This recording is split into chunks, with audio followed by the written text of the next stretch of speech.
This conference will now be recorded.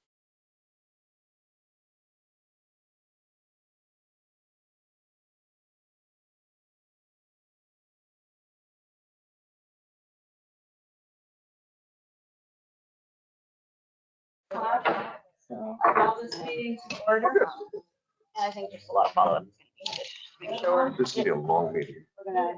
we have the right information. Right. Yeah, and edit. Jack Hargrave, absent. David Sommer. Sure. Michael Fuller. Here. Oh, compliment.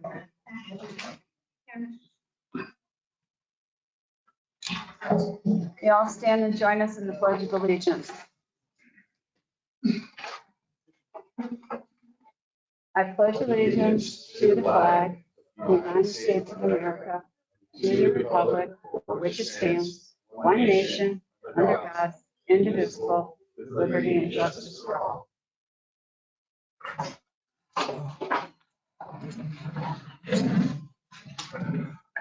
there any public comment or anything that is not on the agenda? Gary?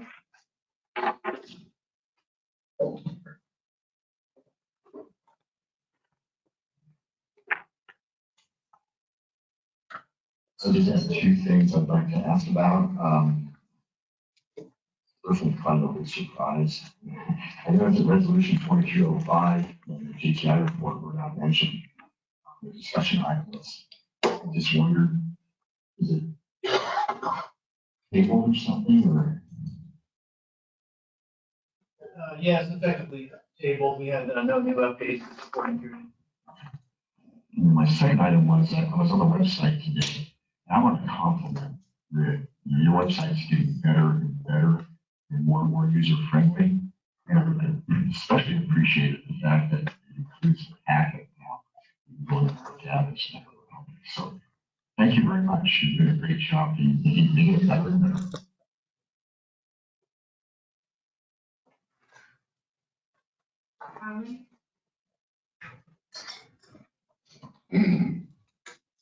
I want to thank Nick.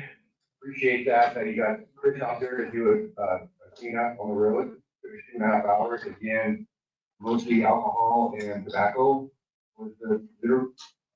It's kind of heartbreaking to drive back down the road and see all the trash again at the same places, the same trash. So yeah, I feel like it's our people from our community that do it too. So, keep it beautiful here. And so I also wanted to bring up what I'm going to call Arlen's awesome ideas. These are things that I've brought before and nothing's happened with it. So I'm just going to keep on bringing it up and then maybe somebody will direct people to go forward with it. So number one is the 4 to 5 year plan. To training for the golf course maintenance. When you don't do it right the first time, when are you going to have time to fix what you did wrong? So definitely training on that, and then keep them there when you get them there. Don't just switch them out. Okay, solar power on all RID buildings to lower the cost of Shelter Cove residents. It's like you guys are a roommate of ours, and we're splitting the utility costs, but you're keeping the lights on all the time. You're doing a grow. You're making us into a higher tier. So if you take that money down to lower the cost, it lowers everybody's cost. So that's an awesome idea. Encourage solar power on every house and sell it back to PG&E. Charge a landing fee. That's another awesome idea. $5 is usually what it does, but there's a lot of plans here that could be bringing in money. Marshal the golf course on weekends with the employees that are on call. Just to remind people that golf is not free. Okay, then there's a vinegar, salt, and soap weed killer that can maintain the airstrip that the weeds are out there. It works great. You might have to do a little bit more, but it's not a poison. And then the underground power, put it underground safe on power poles, tree trimming, and then resistant to fire and vehicle assault. Then a biofuel generator. We have so much fuel here. That, I mean, that's just something that we're burning anyway. Water golf course with reclaimed water. If Will Gold School can have drinking water that they test daily, then we should be able to test our reclaimed water at water golf course. And then I have two new ones. Off-street parking on Humboldt Loop. Get a hold of BLM. They can go a little bit farther up, but where the utility poles are at, there's plenty of off-street parking, and that's just a bad spot. When they're parked there, it's a one-way street, and that's an important spot. And then I don't know why people want to go hike all those miles, but they want to park as close as they possibly can to the trailhead. So another 100 yards up the street would clear all that up. And then last, we paid $39,000 for hookups, and I'm making this beautiful house, and then the street is tore up. It's tore up. It has at least 7 potholes in it. Should we charge $200 more and then have it so that's clean? Have somebody out there just to tap it in there and make it perfect? Because once it happens, it's done. You know, the county isn't going to come and fix it. And then once you notice it, you drive, and every place there's a hookup, you go boom, boom, boom, boom. So just a little bit of quality control on that, I think, would go a long way. All right, thank you.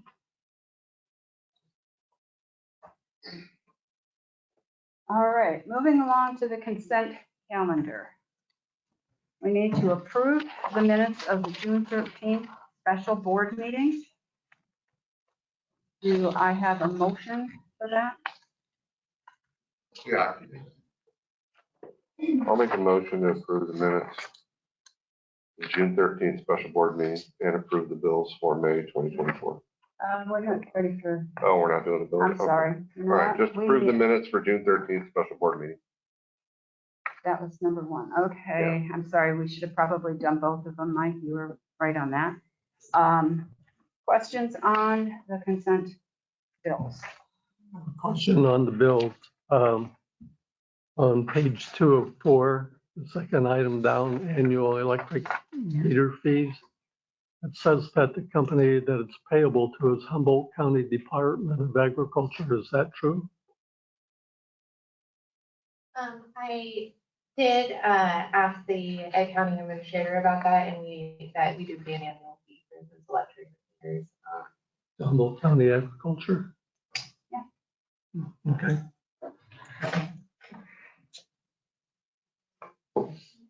That was it. That was it. Yeah. Tasha?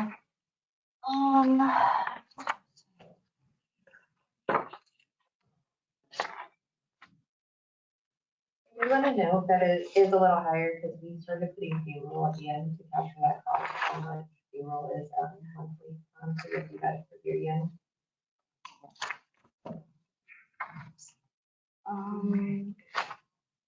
Tasha, if you don't have anything. I do.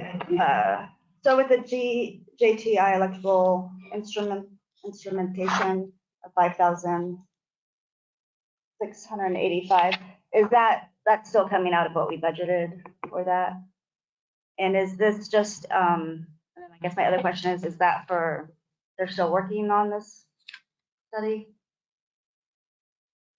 They did encounter a little bit extra work getting the information they needed, and so there was a little bit extra. I think that was the added on amount to get the report completed. And then just one more, I'm just curious, under building maintenance, on page 3, the flooring, which one for the 3,000? That is for the offices Okay. here in the building. Actually, it's right there behind the chalkboard. I think that's it for me. The only question I had on any of this was when we are paying the in-kind for the CAL FIRE crew day, we're tracking all of this and we have some kind of way of how we decide what we're spending? Because it looks to me like it's adding up to quite a bit. So I was just kind of curious as to how we're actually accounting for that. So the camp will provide us an invoice. It's $200 a day plus an admin fee of about around $27. So I haven't looked into it, but I believe it's kind of, we save it up till the end of the year and then kind of send bigger bills for us to pay. So it's like payments over the course of the year. Yeah, because just the last 2 months is when I've noticed these in kind, and I was just kind of curious about that. They usually save them up till the end of the year. Yeah, to get a big chunk of money. And then on the balance sheet, the fixed assets, is that net of depreciation or is that just the total amount of fixed assets? I would have to look into that. Would you please, because I was just kind of curious about that. And then, of course, again, the allowance for doubtful accounts. I'm kind of curious about that. Because if those two are overstated, then we're overstated, then we're overstating equity. So I'd just like to have you take a look at that if you could, Zoe, and we'll talk about it at some point. That's all the questions I have. Now, Mike, would you like to do a motion? I would be happy to. I'll make a motion to approve the minutes of the June 13th special board meeting and approve the bills for the month of May 2024. I'll second that. Roll call. Janet Evans, Aye. Jack Harvey, Michael Solari, Aye. David Sommer, Aye. Sasha Bushi, Aye. motion carried. Okay, the discussion, I'm moving on to discussion items. Chris, looks like I'll be Yes. talking about our strategic plan. Yeah. Arlen must have been reading our minds. This is the first thing you mentioned, basically, one of your awesome ideas, district forward 5-year plan. So. Oh, I'm sorry. That's right. Yeah, that's right. Yeah, the Lieutenant Dr. McCall is online here. Sorry, I didn't want to skip you. I did ask him to address the upcoming July 4th holiday with the community and board. So Lieutenant McCall. All right, good morning. Can you hear me?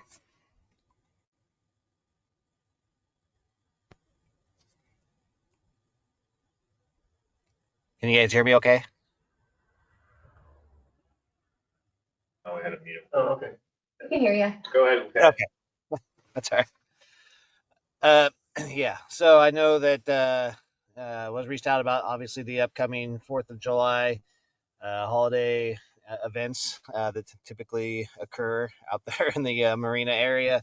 Hopefully this year with the Southern Humboldt Chamber having the show again in Benbow area and having an actual professional aerial show there will hopefully help to maybe incentivize some of those that would be more interested in setting off the illegal aerial fireworks with attending that. But I'm sure there will still be plenty of those that still opt to try and go that route. We do intend to have a couple of deputies dedicated to the cove that evening. It is filled on an overtime basis just because, like everybody else, we're short bodies. So we're trying to fill a couple of spots to have those deputies dedicated out there that evening, just to help monitor and dissuade any overtly dangerous activities from occurring. With that, again, I'm hopeful to get those spots filled, but it's a holiday weekend and a lot of people end up with plans if they don't already work. So as soon as we have a better idea of that, I will obviously keep the GM updated on where we stand with that. Aside from the fireworks thing and any follow-up questions you guys may have on that, I do not have the updated monthly stats that usually come out around the 15th. Usually I get those right before the meeting, and with yesterday being the holiday, it kind of threw off my usual routine of when I do my follow-up and make sure I have all that stuff. And I believe the analyst that usually puts those together is out on another detail, so I apologize. I don't have um, the May to June stats. I do know, I don't recall if I was at last month's meeting. I have several of these between the different community services districts and such. So if I wasn't already advised this, I apologize. But I do know last month's stats for the Shelter Cove area were down from which would have been the April to May stats were down around 20 plus calls for service from the previous months being the March to April stats. And then that it appeared that a lot of that reduction was just based on less calls for service with transfers to other agencies and there being a bunch of civil services that April to May period that kind of bumped up the calls for service and kind of skewed those numbers maybe a little bit. Aside from that, that's kind of what I got. So if you guys have any questions for me, I'll be glad to try and answer them.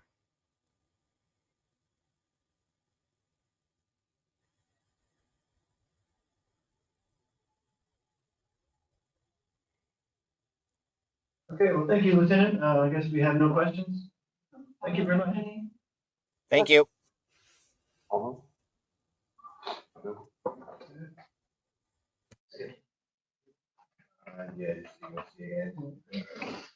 Okay. All right, the next correspondence discussion item is the USDA grant update by Trees Foundation.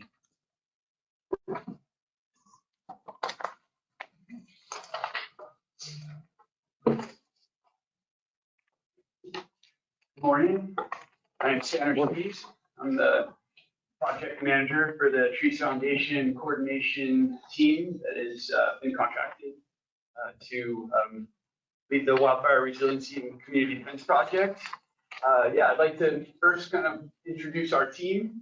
This is a new team that Trees Foundation has put together specifically for this project. Then kind of go over a little bit of the details of what we've accomplished so far since getting the contract and putting this team together. And then describe kind of our next steps and what we're looking at in the future from that point. So yeah, as I said, my name is Shelter Cove. I come to this project with some experience in grant management and coordination through Humboldt County Natural Resources Planning. I work on the Humboldt County Fire Safety Council County Coordinator team, and we manage and administer the Community Wildfire Protection Plan fire preparedness grants, phase 2 through phase 5 currently. We're tying those up, and phase 5 one was also coordinated through Trees Foundation, and had a defensible space program as well. So we're bringing a lot of that experience from that past project. In fact, one of the accomplishments that we've had over this past period of time was we took some of the match funding that was contributed through the University of California Cooperative Extension, their resident expert on home hardening, Yana Valkovic, and myself. We prepared training for home risk technicians or potential home risk technicians throughout Humboldt County. And that included members of the Willow Creek Fire Safety Council, members of the Bryceland Volunteer Fire Department. We're also kicking off the Defensible Space program, and our potential staff. That was before we hired our coordinators, and so that built a pretty solid group of potential employees that we were able to interview. And out of that, we were very happy to hire our 3 technicians who are sitting here. That's Michael Carter right there. He's on Telegraph Bridge Fire as well. And that's Allie Bauer, who many of you will know from Shelter Cove Fire, a resident here. And this is Leela Benson from Whitethorn Fire. So as you see, they're all volunteer firefighters as well, have experience with fire behavior, and did go through this home risk assessment training.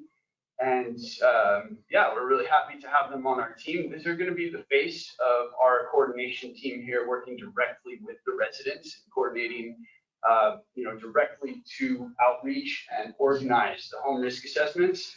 And then we'll also be doing some of the coordination with the contractors and some of the final inspections and final photos of the finished work. They're also going to be helping with collecting the metrics for all the grant programs. So Our job as the Trees Foundation coordination team is to make sure that we get all the grant metrics collected into a usable format so that we can pass them off to the Chief PAPE and the RID so that your quarterly reporting and to the grant project is as simple as possible for you. So they're going to be helping collect those metrics. In this time since we started, we have started building the database for that. And we're working with an online cloud-based data base that is using spreadsheets and ArcGIS software. One of the accomplishments that we brought in today that we'd like your review before we put it out to the public is this flyer, which can be used on social media as a digital flyer and also as a paper flyer that is our initial introduction to the residents of how they can sign up. We did some strategizing with Chief PAPE about how to bring this to the public. We decided the best way was get the people who are most excited and interested right away. So this is the way we intend to do that. It's an ArcGIS Survey 123 platform. There's links that will be live on the PDF version of this digitally, or you can also scan the QR code. We also built into this the landowner agreement. So it's super streamlined, very simple user interface. That's on this sheet I passed out as well. This is the draft landowner agreement for your review. You'll see, I encourage you to try this out yourself. I assume you're residents and, you can sign up too and we'll get. Anytime, I live right down the street. Great, yep. So this online form just basically collects the name, information, the address, APN if they know it. If not, no big deal. We can track that down. Then it asks them if they are a landowner or just a resident.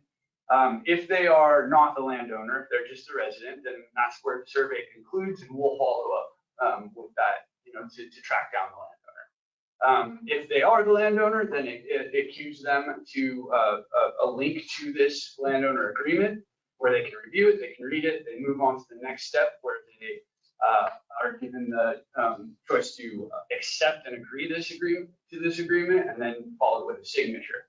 So then all of this will automatically be auto-populated into our database along with their signature and the date and time that they agreed to the agreement. So we believe that this is a fairly robust binding process that protects the RID and gives the agreements from the landowners, but look to your review for that.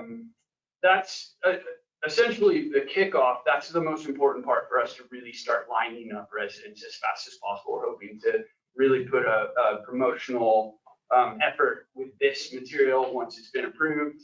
Again, through social media and also just through all the avenues we can through the billing letter that the RID already does and word of mouth. We're actually having quite a bit of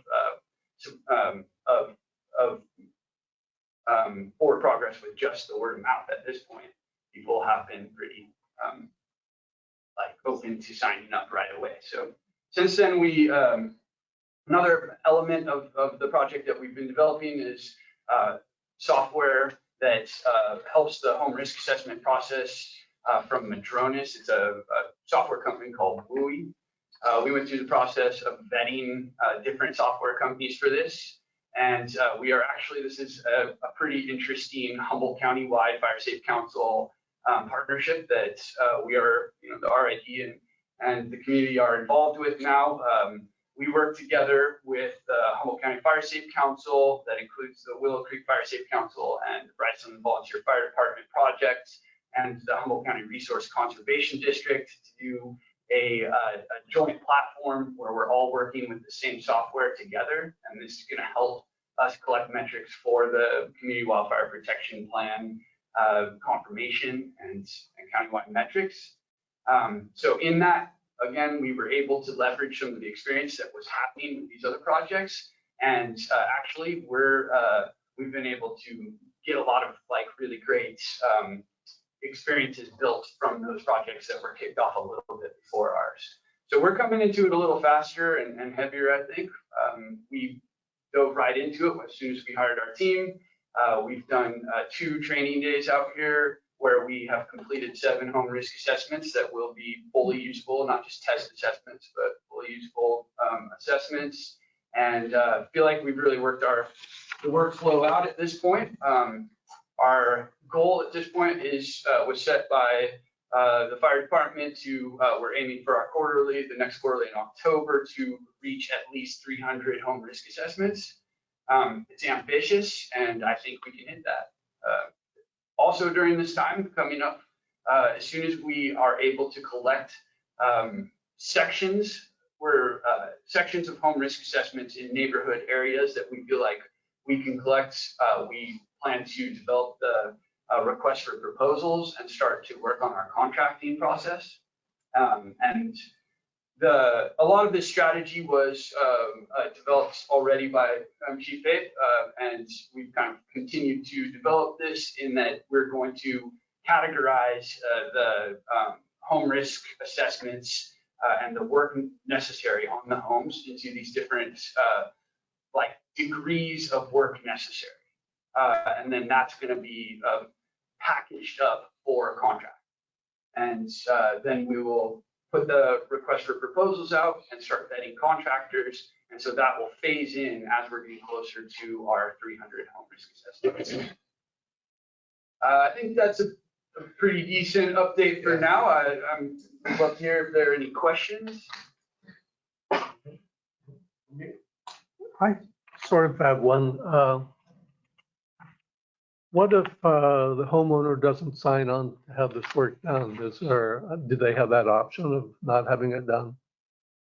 Well, our goal is to get every single home addressed. That was how the grant was written, and that's what we're aiming for. This is just basically kind of the phase 1 to get everybody who's excited. We're figuring this is going to be a little bit of an incentivized method in the way that people who sign up right away, we're going to be able to get that work done sooner. So the people who are excited for it, we do expect that there will be some people who maybe are reticent to sign up. And we, have been strategizing on how to deal with that. And, as we get to that point, we'll be putting in different solutions for that. Our goal, though, is to hit 100%.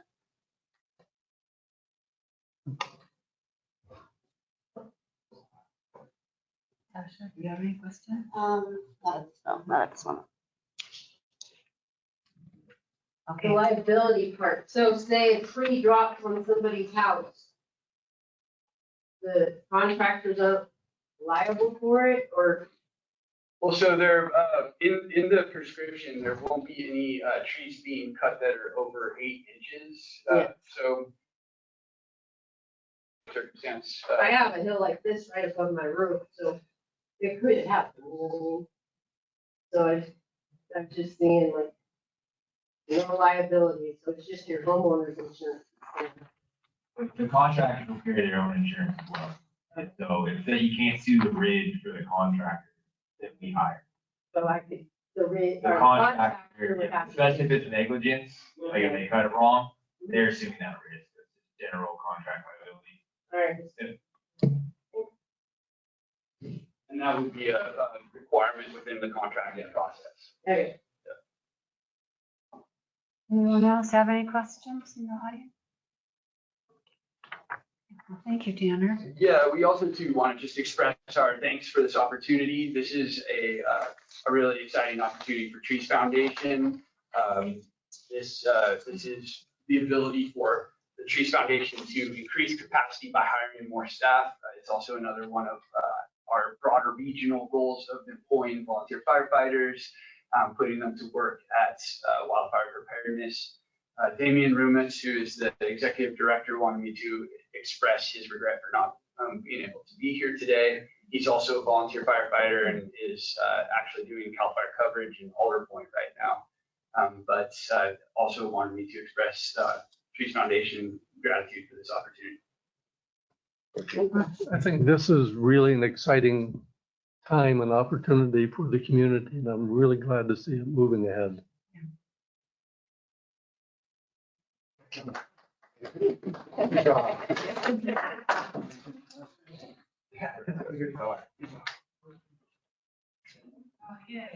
District strategic planning and policy. Okay, yeah, now we're coming along to Arlen's first awesome idea. So just to provide some background, the current RID strategic plan developed by former General Manager Philip Young for the period of 2016 to 2026 is now in its 7th year of implementation.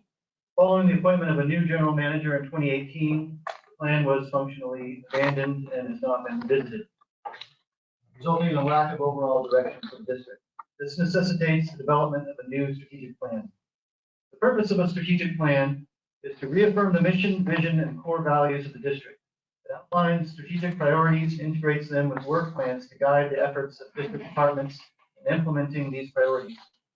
These strategic priorities are shaped by the direction, insights, and expertise of the board of directors and staff. Additionally, during a recent review of the policy manual, staff identified a significant lack of updates. Many policies are outdated, causing staff to refer to irrelevant policies that do not align with current operations. This can lead to the normalization of deviance where outdated or irrelevant policies are ignored or circumvented because they hinder current operations. Updated policies and procedures are vital to maintaining a safe, efficient, and responsible organization. The new strategic plan is essential for providing clear direction and ensuring that the district operates with updated and relevant policies. A new plan is needed to guide the district's efforts over the next 5 years, ensuring that it continues to serve the community effectively and responsibly. Attached to this report is the 2016-2026 strategic plan, example of other municipal strategic plans, and an example of an introduction and overview from the Humboldt County Fire Chiefs Association, and updated policy manual table of contents with revision dates included. So this is something we're working on, already got started. And recommendations applied here is that staff recommends the board make it a priority, which you already have, to work with staff and start the process of developing a new 5-year strategic plan that goes into effect next year. This could include the formation of an advisory committee at the July board meeting next month.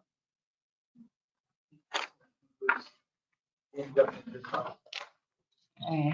The policies should be looked at every year by the board. I don't know whether I need to start assigning. I started working on a lot of them, but there's way too many for me to do by myself. They need to be reviewed, and if not changed, that's fine, but they need to be updated, stated they are reviewed, and the date they're reviewed. So I think we have to, as a board, start looking at this list. And you can see where there's a lot of them that are outdated that we all need to kind of decide which ones we think we're very interested in or how we want to do this, or do I just assign them by number? Because it's a lot to get through. And some of them, like I said, may only require a signature saying reviewed, and others need a lot of updating. I was kind of surprised at how out of date some of them were when I started looking at the bottom of each and every one. So Chris, that will be addressed too. Hopefully by the July meeting, I will have assigned to everybody some of these that we can at least get started on them, because obviously this is your foundation.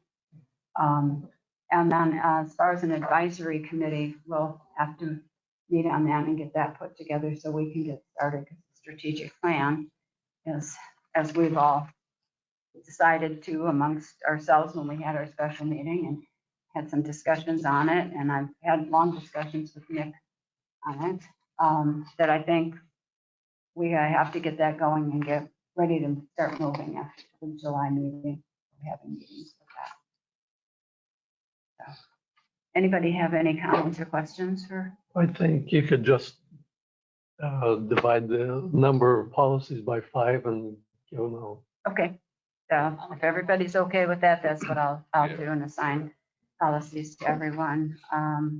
Because it's kind of overwhelming if you start looking at at this listing that Zoe put together for us.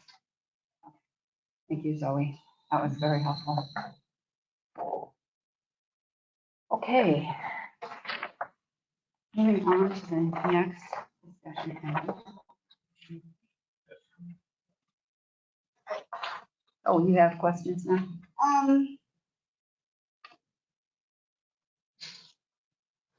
More just a couple comments.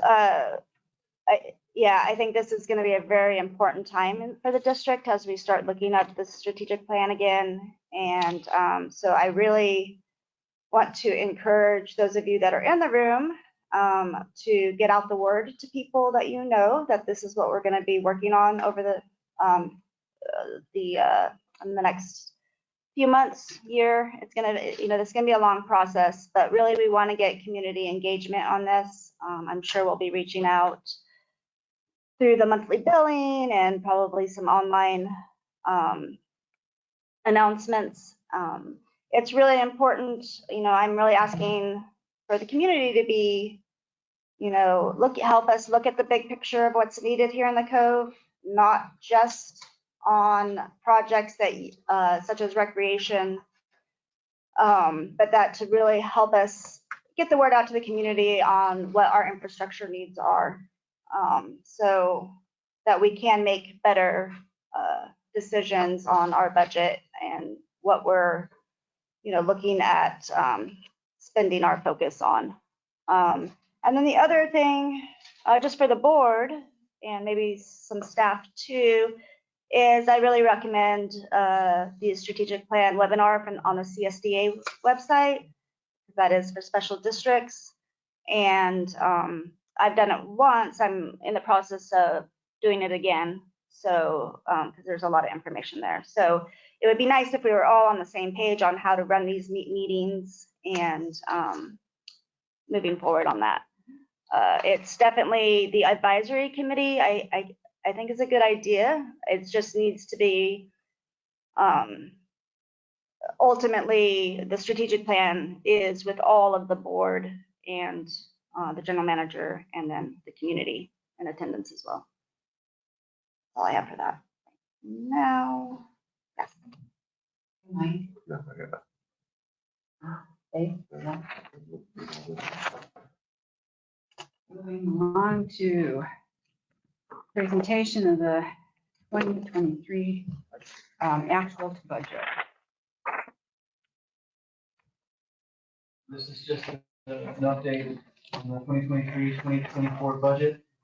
You can see the tax budget, request, actual revenues and expenses for all departments to date, from July 1, 2023 to April 30th. Third quarter. March 30th, 31st. Any Yeah. questions? Well, my only comment on it, and it's probably just the way I have to look at it. I every time I get one of these, I end up pulling the electronic file and dropping in columns because you look at this and you're not really comparing apples to apples or comparing, 9 months, 12 months. So I go in and do a different kind of calculation where I am comparing 9 months. And let's say we divided the budget that way, just equally in 12 slots. It helps really, for me anyway, to focus on where we're heading with the budget that we've got coming up that we have to vote on. Basically, things look pretty good when you do that and look at it as 9 months to 9 months. Sometimes you can look at this 9 months to 12 months and think we're in great shape in some places, and we really aren't. But overall, it's good. I'd like to see some more changes to this, but I'll bring this up at another time when I figure out exactly how we can get that information. Dave, do you have any comments? No, it looks like to me, it looks like we're about where we should be after these 9 months. So, no. Discussion, Mike? No. Okay.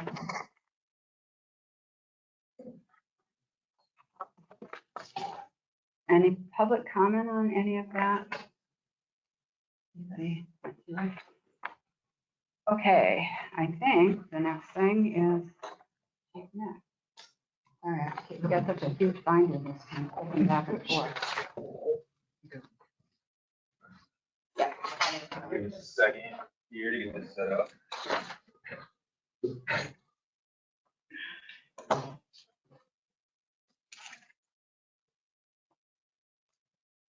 Let me share my screen. It'll be the RID boardroom.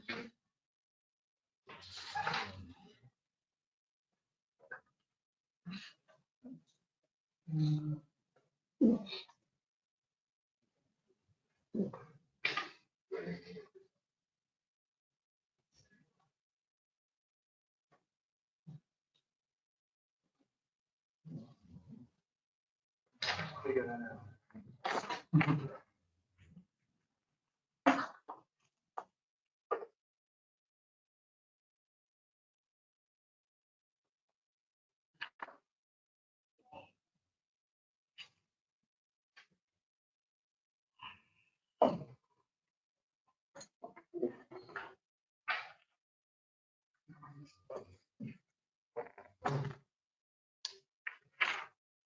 Oh, I think.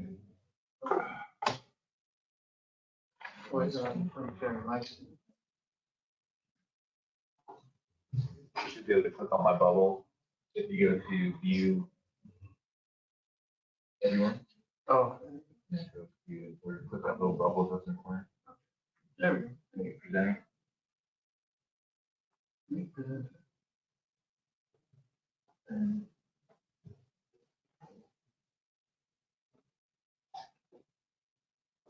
okay.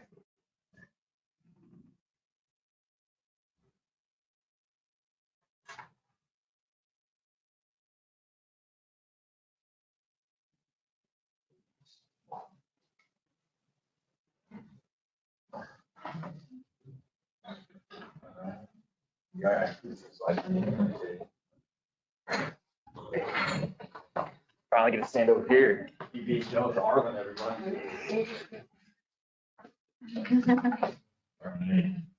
So this is actually something that we used to do every year starting in the 90s, was a fire department fiscal review or an end of year report. The last 3 or 4 years, we've been using the Humboldt County Fire Chiefs Association report, which is a report of all the chiefs. Actually, Tanner was one of the ones that put it together this year.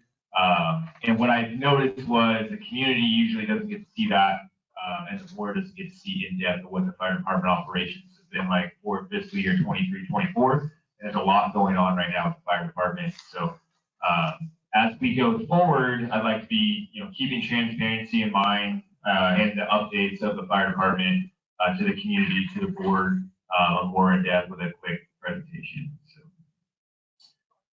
The Shelter Cove Fire Department, we're all risk now. As you guys know, things have been changing for the fire department. We've kind of created a life of our own within the RID. We have a lot of staff, a lot of apparatus, a lot of our own projects going on.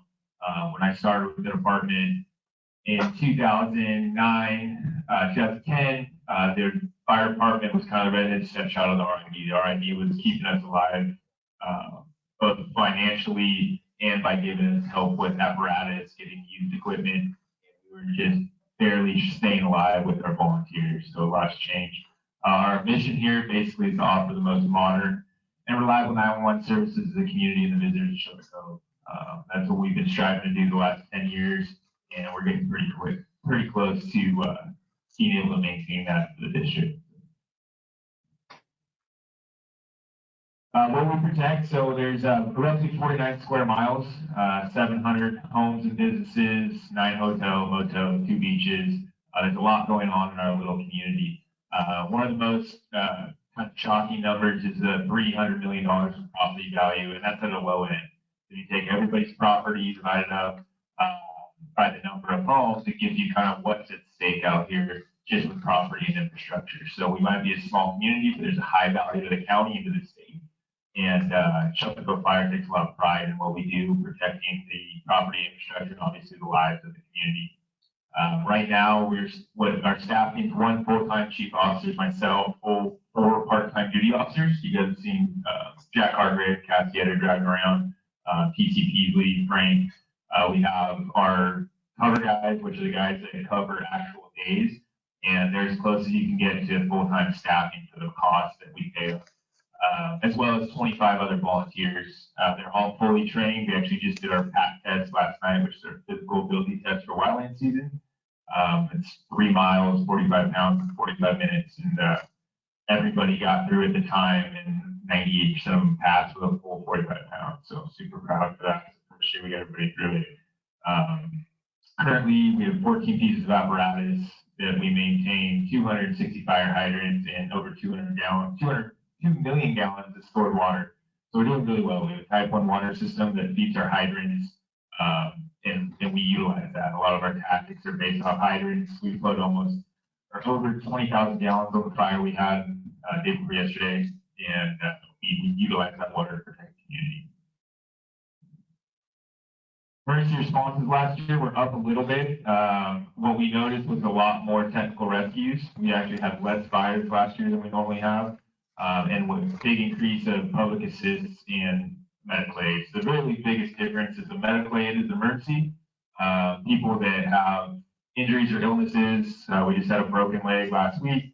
And then public assists are people that need help with lift assists, vehicle lockouts. We do, roadside assistance with people out here. We change tires, we do jumpers, we do all sorts of stuff. So we are a full service fire department just because we don't have those services in Shelter Cove. It takes about 4 hours for AAA to get here if they even take it.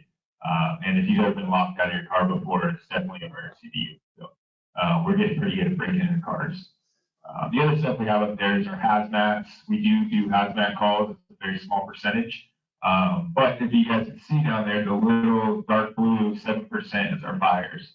So a lot of what the fire department does isn't fires, and that's statistically accurate across the U.S. Most fire departments are running less fires and doing more medicals and public assists.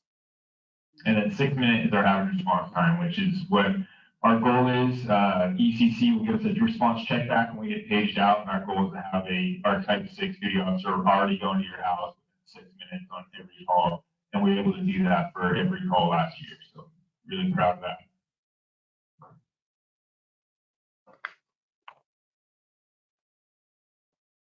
So our staffing, probably fire department is most proud about it is our numbers right now. We have 28 fire EMS and 42 CERC auxiliary, 70 total members. So it's RID. How many employees do you have in the RID, Chris?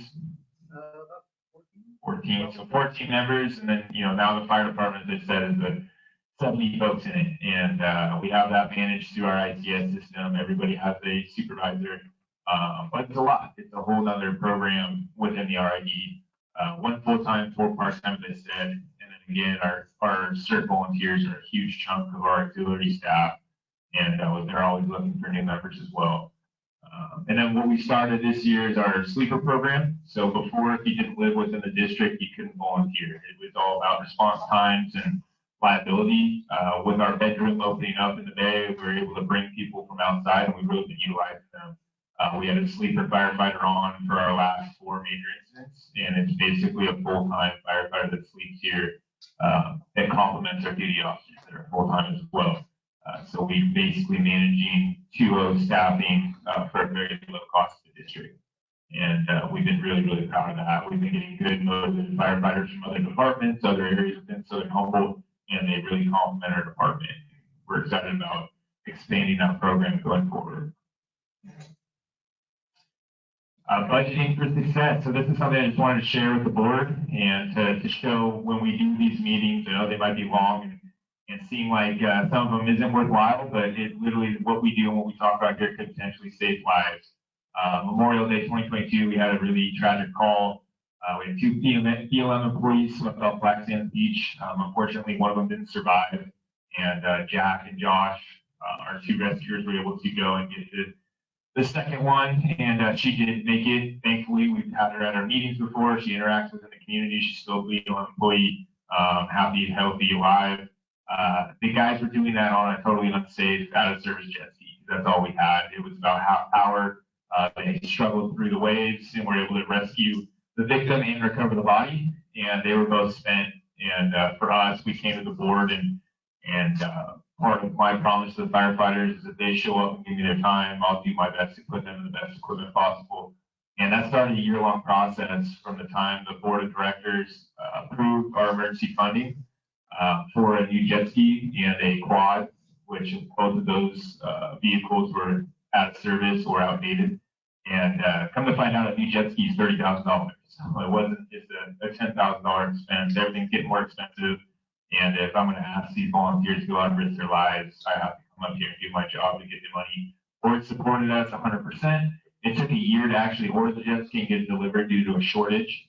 And June 24th, 2023, we got the jet ski in service. And then July 8th, just a week or so later, we had the plane crash in the ocean just this side of Little Black Sand Beach. And that jet ski that we went through the board to get funded was the first one at scene. Was able to rescue that victim. So kind of full story about how the board supports fire department, and that in turn saves lives. And we're very proud of that and seeing that project come full circle. Cost of all risk protection is expensive. As I said, jet skis are getting more and more expensive. Engines are out of control. I just had a meeting yesterday with our dealer, and just the new engines with the emission controls are going to just the engine on that 700,000 truck. So now we're looking at a truck that we bought in 2009 for $380,000, now $750,000, and it's going up another $100,000 next year. So we're constantly trying to keep up with that. To outfit one of our firefighters with all the PPE they need, which is an OSHA mandate, is $12,000, give or take, depending on what equipment we put them in. That's the average. And then the cost of training is $5,300. That's for every firefighter that comes through our door. We need to train them in structure fires, wildland fires, vehicle electrification, medical aids, all sorts of different things. And we're doing all of that every single year. So workers' comp and liability insurance are both $11,000 and $28,000. And then all of our different apparatus that we're trying to maintain here definitely keeps us going, but that's the cost. We're not going to get a lot of help where we're at. We can't fully rely on other responses from other departments. CAL FIRE brings out what they can to support us, but that crucial 10 minutes, we're on our own, and that's all Shelter Cove equipment. So just giving you guys a brief rundown of what it kind of looks like. So what we do to help alleviate those costs is we collaborate with partners, and we try and leverage some grant funding with our base foundational funding. So our base foundational funding for the fire department is our property tax that you guys all pay. So it's $99 for a vacant lot, $125 for an improved residential structure, and $250 for a commercial improved structure. And so that gets us about $400,000 a year. That base pay is for salary and then some basic maintenance and operational costs. And what we do with that through my time as the fire chief, when I'm not running calls, is we've been doing a lot of grants. So we've been very successful with our grants, and a lot of those grants started with our strategic planning in 2017-18 when we got our tax increase. So these grants don't happen overnight. Grants do have a cost of themselves with in-kind and with personnel costs of just managing the grants. The majority of my time right now is going with grants, and that's with great partners like Trees Foundation and the county assisting with those. So we're fortunate. We brought in some base funding through our donations, the tax, and then we also started doing more out of district assignments. So we'll send our engine out, our firefighters, they make some money, our district makes some money, and we made over $100,000 last year supporting mutual aid. We sent our engine to Orleans for one of the big fires, and that's really through our staffing that we're able to keep the cove covered and send out a 4-man engine crew and go make some money. And then this year we also worked with OES to do staging, which we staged our department and got paid to be a regional resource for the weather events that we saw with the snow, the wind, and the mudslide. So we were reimbursed for that through OES in the state of California. Our grants, again, as I said, we've been very successful with the grants. You can see on there, we're about $12 million in grants in the last few years, almost 17 overall, and we're really keeping that going. So it's not just grants for the RID, it's assisting with grants to the Humboldt County Chiefs Association and the county to try and leverage those funds to help all the other volunteer departments. So we have 9 departments between us and Garberville, and they're all hurting for money just like us. The cost of a fire engine for Whitethorn is the same as the cost of a fire engine for Shelter Cove. We're really, really excited about one of our grants to bring 10 Type 6 engines into our mutual aid area because those engines are going to come out to Shelter Cove one of these days when we need help. As we saw a couple days ago, we are going to get fires, and the most amount of reliable engines coming out here is really a huge priority for us. We can't just do it with our 4 engines And a lot of my time is spent trying to help the mutual aid around us so that they can in turn come and help us. And then the last one is county Measure Z funding.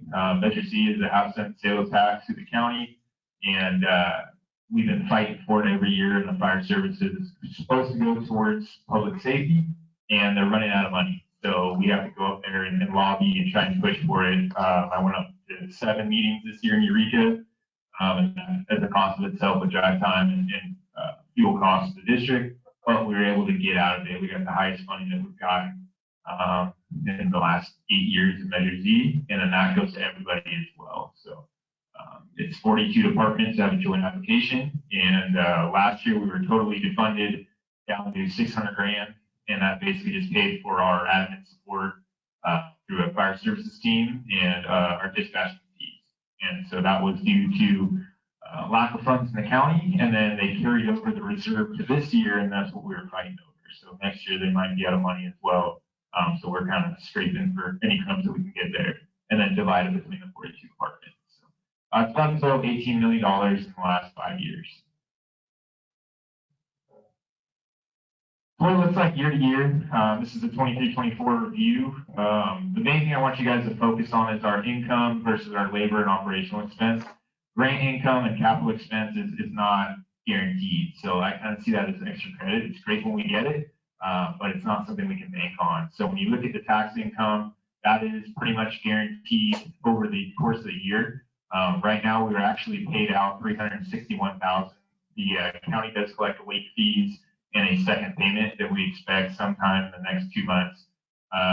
And that's just people that pay their taxes late, people that don't pay, and how the county gets that money back. It comes in over time. So it's something we keep an eye on. But over the average of the years, if you average it up, it's around $412,000. Mutual aid income is something that's becoming more and more consistent, but again, we don't bank on that. And then that all goes towards our labor and operational expenses. So we do pay our firefighters out of the mutual aid income fund when they're out on mutual aid assignment. So they get about $27 an hour for firefighters, $30 for company officers, and they make good money off that. But OES reimburses us 100%. There's no cost to the district on the labor when we're on mutual aid. So it's a really good deal. And we also make about 58% back towards our engine. Our fire engines go out as well, and they pay us to basically rent our fire engine with the crew, and they pay for the crew. So really good idea, or good investment for the district, and we get invaluable experience when we do those incidents. Last year, our estimated labor and expense was $393,000. We're right at $326,000 actual, so we're doing pretty good there. Grant expense we're basically startup on the grants that we're currently working on. We're going to see that increase next year, but the funding's there. We're just not going to show it as an expense when we haven't used it yet. Those 2 big grants that we have are just over $6 million grant and around $1 million grant. They're a 5-year grant and a 7-year grant. So they're long-term grants. You're not going to see the expense, even though we advertise that we got $6 million grants. We're not going to spend that all in 1 year. So it's really important to budget that and show it correctly. Then our capital expense was down this year mainly because we didn't get our ambulance. That's still on back order. They have a chassis issue. We're waiting on chassis still. So if anybody knows the Dodge 3500 chassis out there, let me know. And that's just going to be continued on through our reserve. So we budget for it in case we get it. We put in a year early than we actually budgeted for to get ahead of this. And then now we're actually on track with where we were. So we would have been a year behind had we waited until we put that order in at the time of our actual 5-year plan. And then also the building in the back. So we didn't get that entirely paid for yet. We are catching up. We expect it to be up by mid-July. The foundation, the footings are all dug right now, waiting for some concrete. So we're really excited about that. It's been a 2-year process, trying to get our permits to the county and get everything, all the T's crossed and I's dotted. So, and then our actuals are lower this year, but it's just because of those projects that weren't completed and were budgeted. 24-25, we are increasing our labor expenses significantly. We voted on the part-time battalion chief / chief duty officer position that will be flying here soon. But our grant and our usual aid are increasing as well. So we're keeping up with pace on that. And it should balance out. Where the expense overage is that last payment for the ambulance. And the board voted on a 3-year payment plan 2 years ago, almost now, December 22. And that also doesn't include selling the current ambulance. So I don't have a price for that. I'm being reserved on that. I tell the guys every day, just don't wreck that ambulance because we're planning on selling it to go towards the other ambulance. And hopefully between $20,000 and $50,000 in that ballpark, depending on what the market is right now, which the market is good for ambulances because you can't find chassis. So we're hopeful for that to offset that cost, and it'll be about $91,000 payment at the end of it, because the $290,000. Right now we have $200,000 saved up over the last 2 years without making payments for that, and we should be able to pay that ambulance off entirely. Hopefully without pulling out of their R&D reserve, but if so, it will only be a short amount of time and less than $90,000, hopefully. Yeah, any questions? This is your guys' fire department in the community, and we're stewards of the equipment, and right now the fire department is healthy, but as you guys saw last week, it's getting busier and busier, and we do need the community's help to stay vigilant and do your part. Make sure you dial 911. Every time we have a fire, we have 30 messages on our non-emergency line. If you guys see a fire, call 911. If you guys think you see a fire, call 911. Right? If you guys see somebody in the middle of the road or a car broken down, call 911. That's what they're there for. And it's the easiest way to get us going to that emergency. That's all I got. I got a question. Yeah. So when you basically rent out one of your trucks for mutual aid or for, working elsewhere, does that money go into a fund for future replacement of that truck? Yeah, it depends what it does. Right now, it goes into our miscellaneous income because that's the only spot we can put it into, and then we'll go into the fire department's reserve account, and the reserve accounts will pull out for our long-term plan. So even that Cal Fire fire we ran a couple days ago, after 2 hours we get paid, and it was an 8-hour fire. So all 3 of our apparatus were reimbursed for that mutually. Cool. So it looks like the BLM is going to be, raising their fee for the hiking the Lost Coast. Are we looking at being able to be compensated, getting any of that funding for our rescues and operations?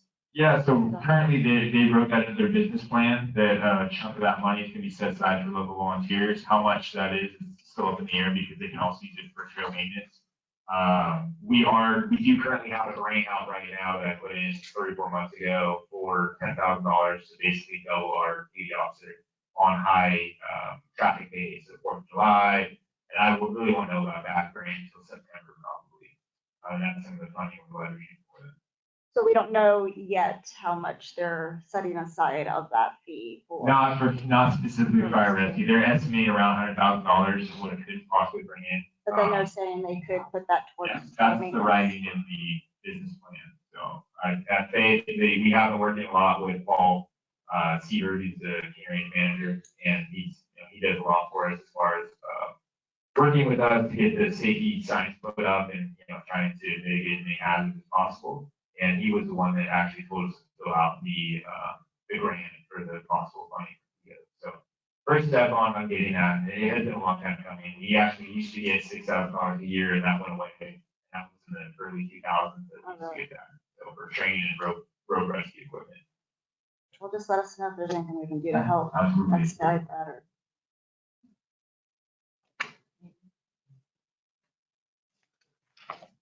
Do we have any idea when the ambulance is finally coming? Nope.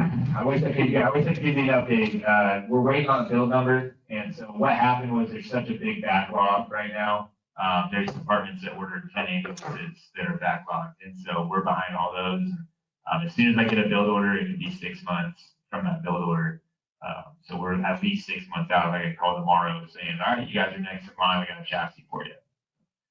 Unfortunately, fire trucks are 3 years out right now. And that's down a year from last year. So it shows the importance of long-term planning. We want to get these things done.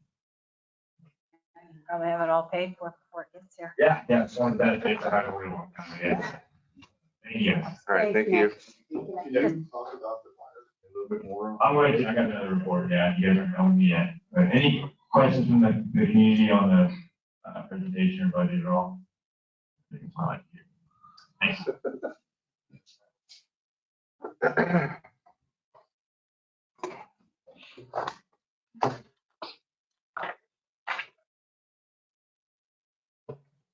All right.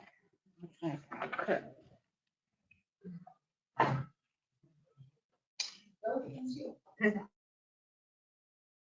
Sports court. And so I'm gonna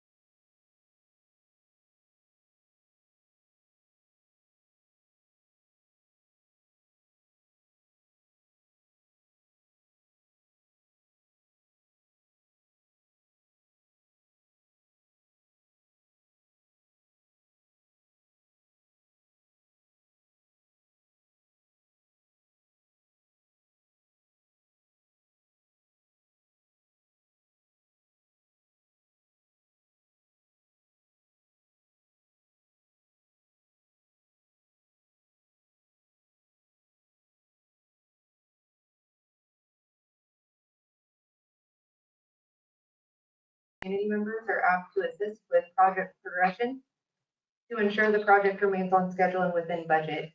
Meeting the grant terms is critical to maintaining the district's reputation and securing funding in the future. We want to make sure that we can hold our obligations to grants we put in. So it is a priority to get grants completed that we are funded for. In April 2021, Humboldt County Airport Land Use Commission finalized an airport land use capability plan. And this can be found on their website. It's about 300 pages. If anyone's interested in looking that up, it's basically all the airports in Humboldt County, including Shelter Cove Airport. And with this plan, it created restrictions on constructions in certain zones around public airports. And this plan has restricted construction due to the plan site being in zone 2 and 5. Zone 5 is conditionally compatible for construction, but does not allow group recreation activities, whereas zone 2 is compatible for construction, or fully compatible for construction.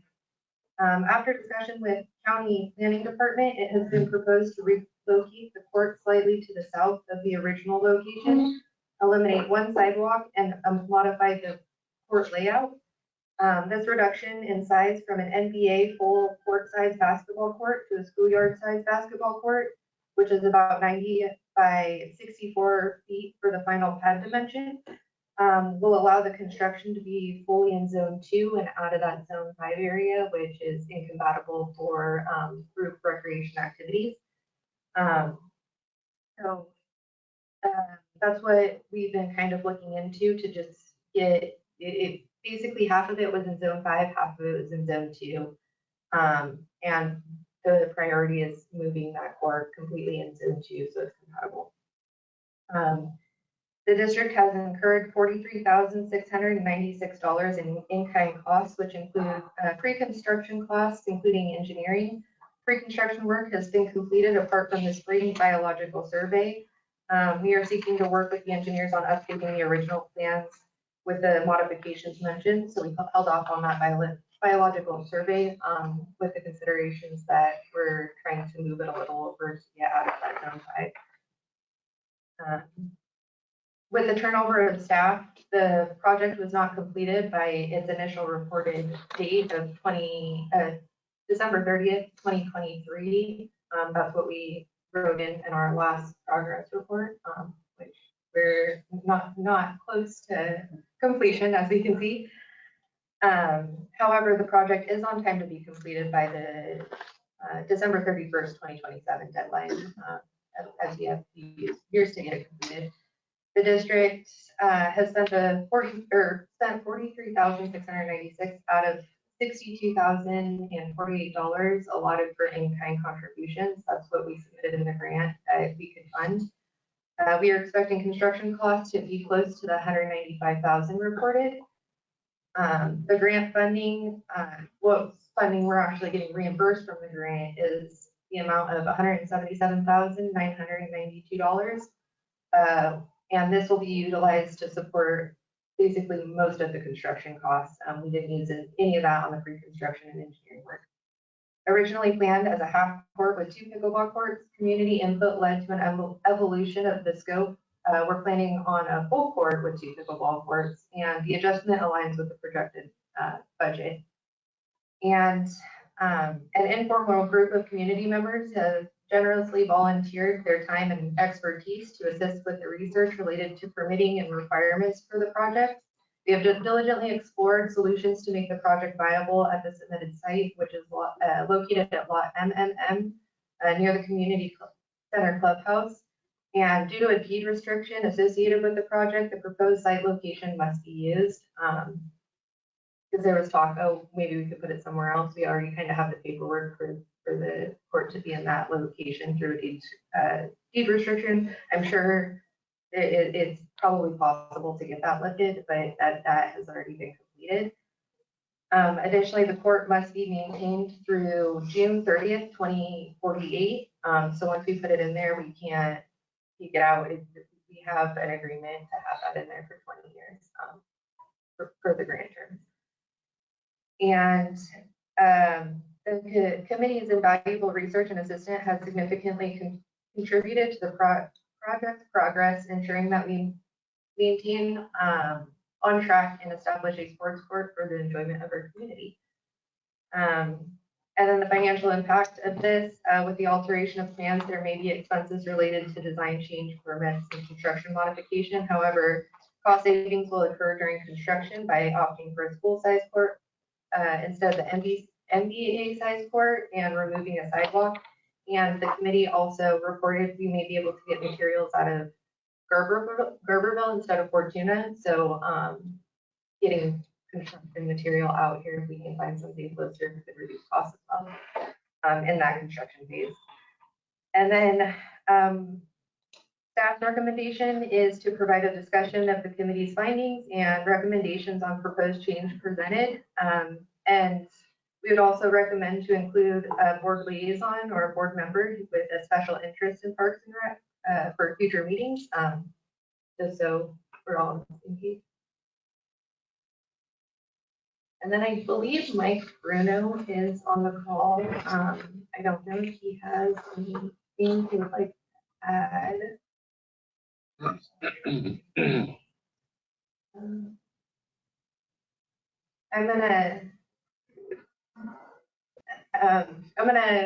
We're gonna Mike on our side. Mike, if you have anything to add.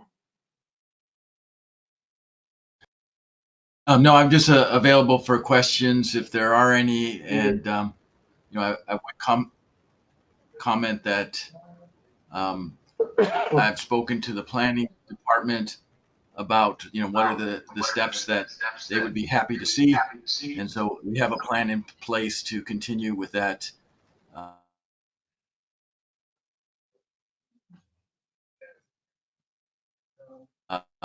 Initial pre-permitting process, and we're in that stage.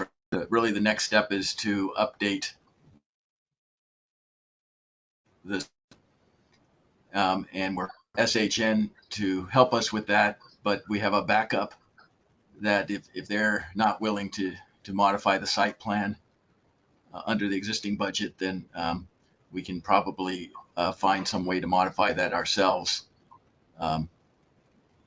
at minimal cost to the district.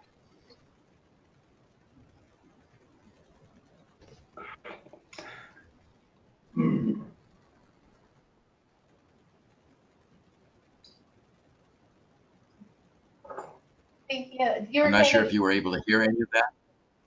I was gonna say, I'm sorry, Mike, you were cutting out a lot. Could you just recap on kind of what you said?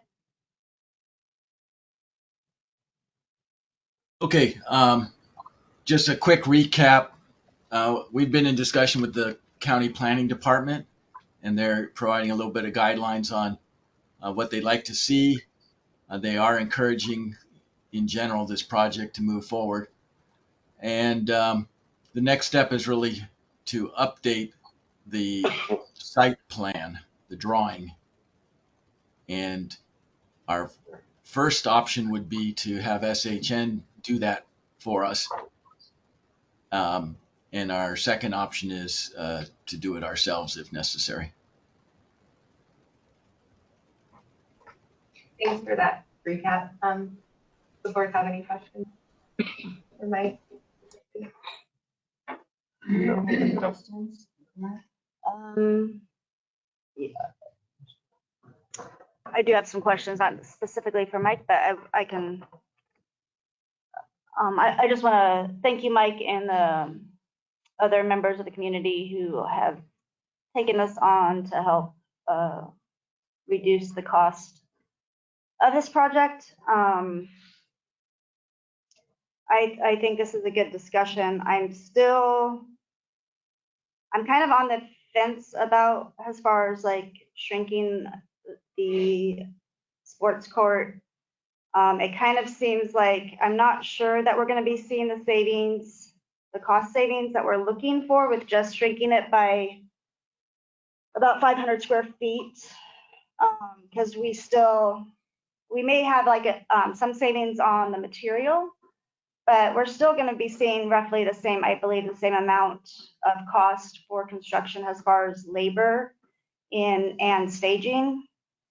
And so it kind of, I mean, I think it's not been a secret. This hasn't been one of my favorite projects that we've been looking at, yet I'm hesitant to shrink the size if, you know, we already have people out here to do the project. How much are we really going to be saving by just shrinking it down? I would like to see more cost estimates on that as far as the material goes, how much we'll really be saving. And what else do I have on this? I'm still curious about the soils report and the biological studies. I know we'll have more information on that coming soon. And then the other thing that I think is important too that I would like to know is kind of get like a yearly or a 5-year, you know, like what are the cost estimates for maintenance, since we're going to be doing this till 2048. I'd like to know what those cost estimates could be, we could be looking at. And what else would I have to say? And then the other thing is I think we have some time on this. I still like to have some more discussion on and look at, you know, how we are going to be operating the sports courts. I believe that, you know, when it comes to recreation, and especially with the district doing such a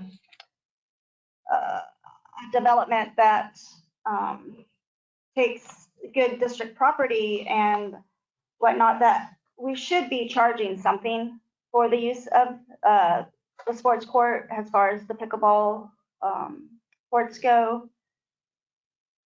It is a revenue maker for in other places where they have the pickleball courts, and so I would like to know, you know, what's the feasibility of us having some fees attached to that, so it's not just a, you know, just a free for all, so to speak.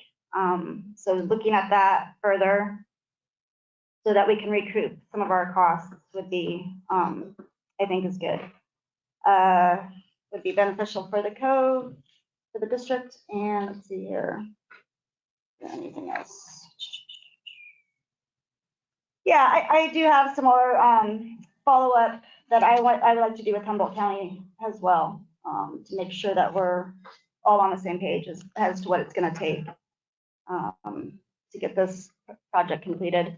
We still need funding, even with lowering the cost of the project, and so there could be maybe some other grants that we could piggyback on to this. I'm not sure. I'll be trying to look into that as well.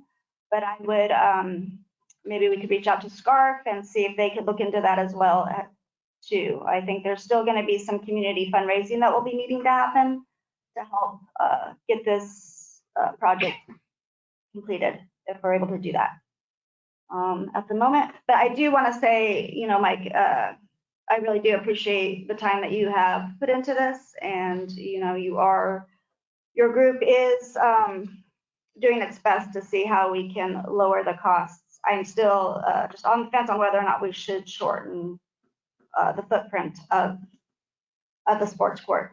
The other thing moving forward, and I guess this kind of goes back to the strategic plan, and we'll be discussing it more in meetings to come. I think that we need a recreation committee with maybe 2 board members, and these would be public committee. This would be public meetings for, not just one board member and a group of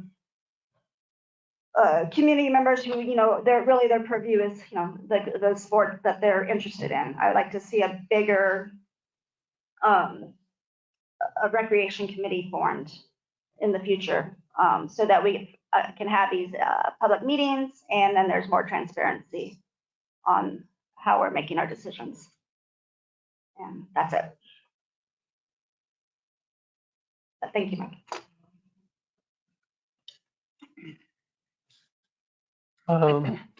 Mike. I just have a comment, which is I really appreciate and thank all of the volunteers and people who have dived into this and looks like are going to make it work. Appreciate it a lot.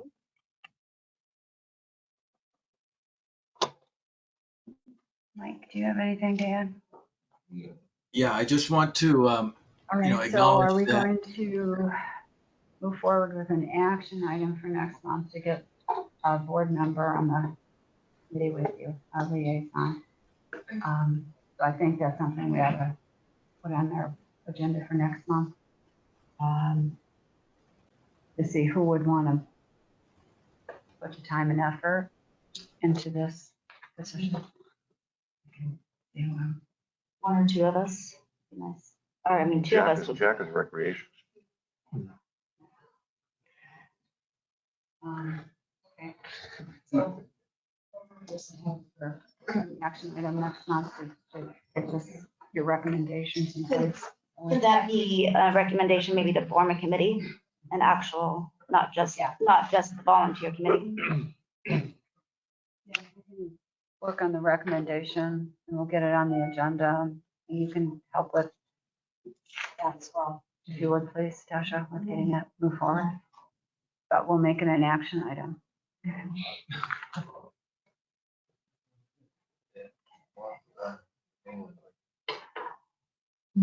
All right, I think Chris, the next one is yours about the past due accounts. This is Near and dear to my heart. Discussion item. Consider means to address past due accounts. So this has been coming up in the recent past. Move ahead. Okay, you'll see the utility billing, monthly utility billing pie is always about a 30% chunk of that pie that's past due. So we need a really good handle on that. So recently, what we found out, let me just provide some background. Roughly right now, the district has 20 or so closed past due customer accounts with varying levels of debt. The total for all closed past due accounts equals near $30,000. The single most significant closed past due account is $21,000 alone. Recently, the district sought legal assistance from district legal assistance provider Liebert Cassidy Whitmore, LCW, potentially place a lien on the associated property for that account. LCW's findings state that pursuant to Health and Safety Code Section 5473.11b, this district can only legally place a lien on the past due amount for water and sewer charges, not electric. These charges comprise just 3% estimated of the total past due amount on that account, since most are electrical charges. So LCW supplied some recommendations on how the district can proceed collecting that past due account and all other future and past due accounts. One, file a court action against the property owner to obtain a judgment lien for the full past due amount. And LCW says this is the district's best option. Current district ordinances authorize the district to collect its attorney fees and costs in such an action. And option 2 is place a lien on the property for the delinquent water and sewer charges, which is currently not recommended by LCW due to the district's inability to differentiate the water and sewer charges from the past due total because of the district's billing structure, late fee assessments, and multiple partial payments from the customer. So basically, in other words, it's almost impossible to differentiate all that past due amount between water, sewer, and electric. Option 3 is adopt a resolution to refer all past due accounts to a collections agency or agencies, which is probably the most simple option of all of these options. Other municipalities do this. And we'll address that further in this report. Option 4, adopt a resolution to place all past due water and sewer charges on the property tax rolls. That will require a public hearing and possible costs from the county for services rendered from them. May not be feasible financially, may not be feasible or financially beneficial due to the issue with differentiating past due water and sewer charges for electrical ones. And option 5 was to work with the county to develop a process to place liens on properties for past due electrical charges, which is another long, drawn out, staff intensive process. So recently we explored the collections agency option. We reached out to Collection Bureau of America, CBA. They're a collections agency that to gather more information about this process. CBA is utilized locally by Redwood Coast Energy Authority and around 60 other municipalities. CBA does not charge a fee per account and works on contingency. They charge only if successful by taking 35% of the principal amount collected on the account, or 45% of the principal amount collected in filing for legal action. So they do not get paid unless they collect the money. CBA also informs staff that any past due accounts older than 4 years go beyond the statute of limitations and cannot be collected. They recommend writing off the accounts that are over 4 years old and attempting a collections action on the others. They also recommend updating district policy to send past due accounts straight to collections after the 120-day mark. So financial impact, potential revenue from collecting past due accounts, or potential costs through legal action if we pursue that option. And my recommendation here is to bring this item back before the board at the July regular meeting as an action item to decide on which of these options to pursue for past due accounts. Do you have any questions? Yeah, again, I think we need to develop some kind of process where the aging is, if we're going to use a collection agency, we have to know who's 30, 60, 90, and 120 days over. And I have been asking for that information for probably 9 months. And I know it's hard to come by. So there's some disconnect there that needs to be fixed. Because it's just unacceptable to have some of these accounts that are really old. And some of them that are old go into this, having them, writing them off and getting them out of our books, and others for ones that we turn over to collection become doubtful. And I think we actually need to start making sure we have an allowance for doubtful accounts. But my question for you was the inability to collect that $21,000 bill, which was one we were really going after, was that because we did not have an electrical ordinance and an electrical policy for collection in place, or is it just the way the statute is in California that we can only go after water? As LCW told us, it's health and safety code state. So it's a state that we can't go after. Okay, thanks.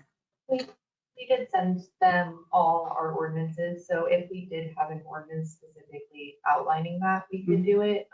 But the water and sewer go back to the public safety, so since it's not outlined in the ordinance specifically, we can only do the water and sewer.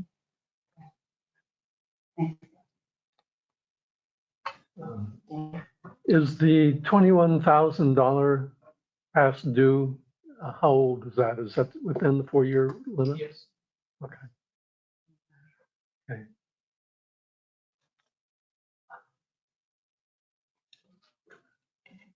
Gotcha. So it may be beneficial for us to relook at our ordinances and craft something for the future. It may not apply to this $21,000+ account, delinquent account, but for the future, we should probably get on that.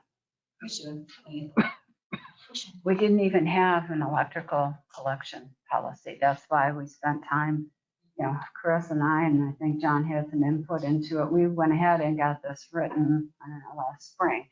So we at least have a policy now on collection and payments, but yeah. But we need to do an Ordinance. Give everybody the tools they need to do their work. Okay. All right. Yeah, we definitely need to find a solution for this. Because writing off accounts after 4 years, I mean, people can run up their bills and then just wait 4 years and get service again. Yeah. So we need to find a solution. I'm kind of leaning toward option one as opposed to going to an agency. Maybe an agency would be a thing in the future, but 35 or 45% offends me. I'd rather get the whole thing, even if it's more work.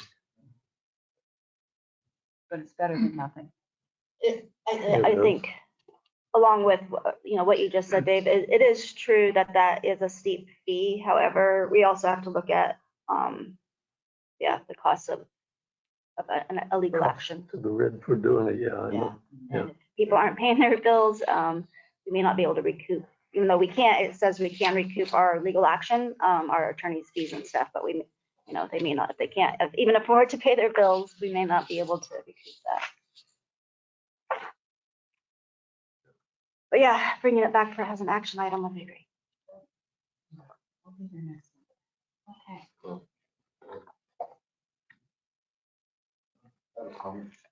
Yes, Arlen? Instead of the 3 months, why not have a cap of price of like, I mean, I don't think this is an issue that's gonna be coming up too much more because of the weed industry, but I see it as might be easier to track, that you know how much money they're owed. Or how much money they owe RID instead of the 3 months, so you have a cap on the amount that they're using.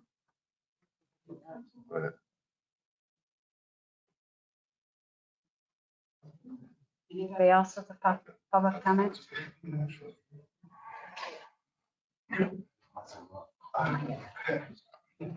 Yeah, my name's Lee. I'm a former president of board of directors up in the mountains and community up there, and we face similar problems to this. And we try to work with the county, and I can tell you that was and remains a total failure. They keep saying they're going to do something, and we're going to send the county sheriff out there, and it never happened.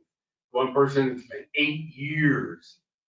And it's just useless. And the only thing we've been successful with is cutting the things and going to court and filing. And yes, sometimes we spent a little bit more than we were recovering, but the message went out that if you don't pay, you're not going to sit around and laugh at us for 8 or 4 years. Right.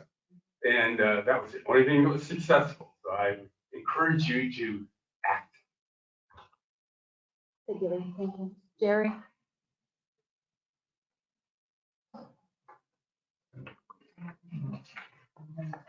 Jerry Jackson is a past member of the board of directors of the engineering company, also owner of an engineering company.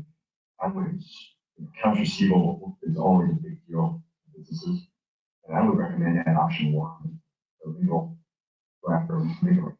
And the collection thing, he asked Harris today, and he just gave me 5% off right off the bat. And you may want to try as a first step in demand letter, just come down to the law firm and see a little demand letter, threatening additional legal action, if not that. That doesn't cost a lot of money, and many times it starts saving rules. The fighting what's happening next. I think we're option one. Thank you. Thank you. So, An online public comment. Okay.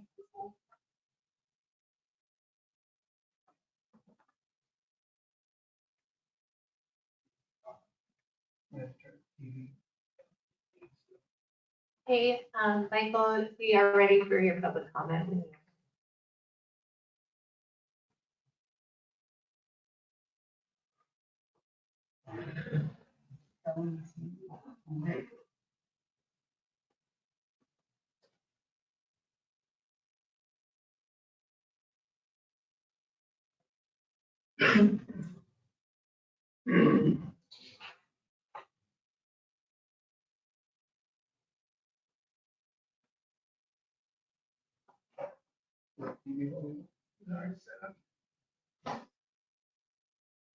Sorry, Michael, we're not able to hear you.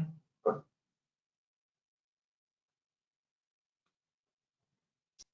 I'm sorry, I didn't hear. Were you calling on me? I was.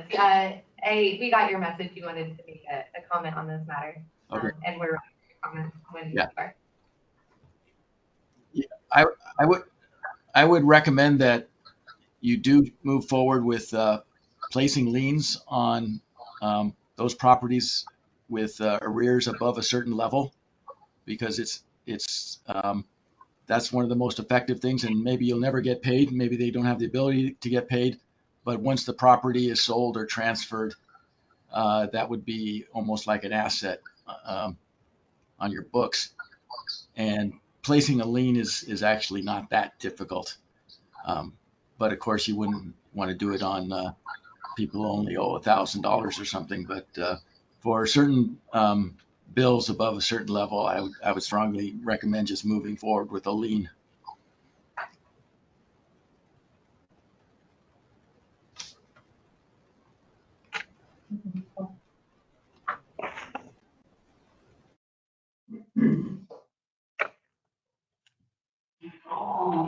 Action item next month.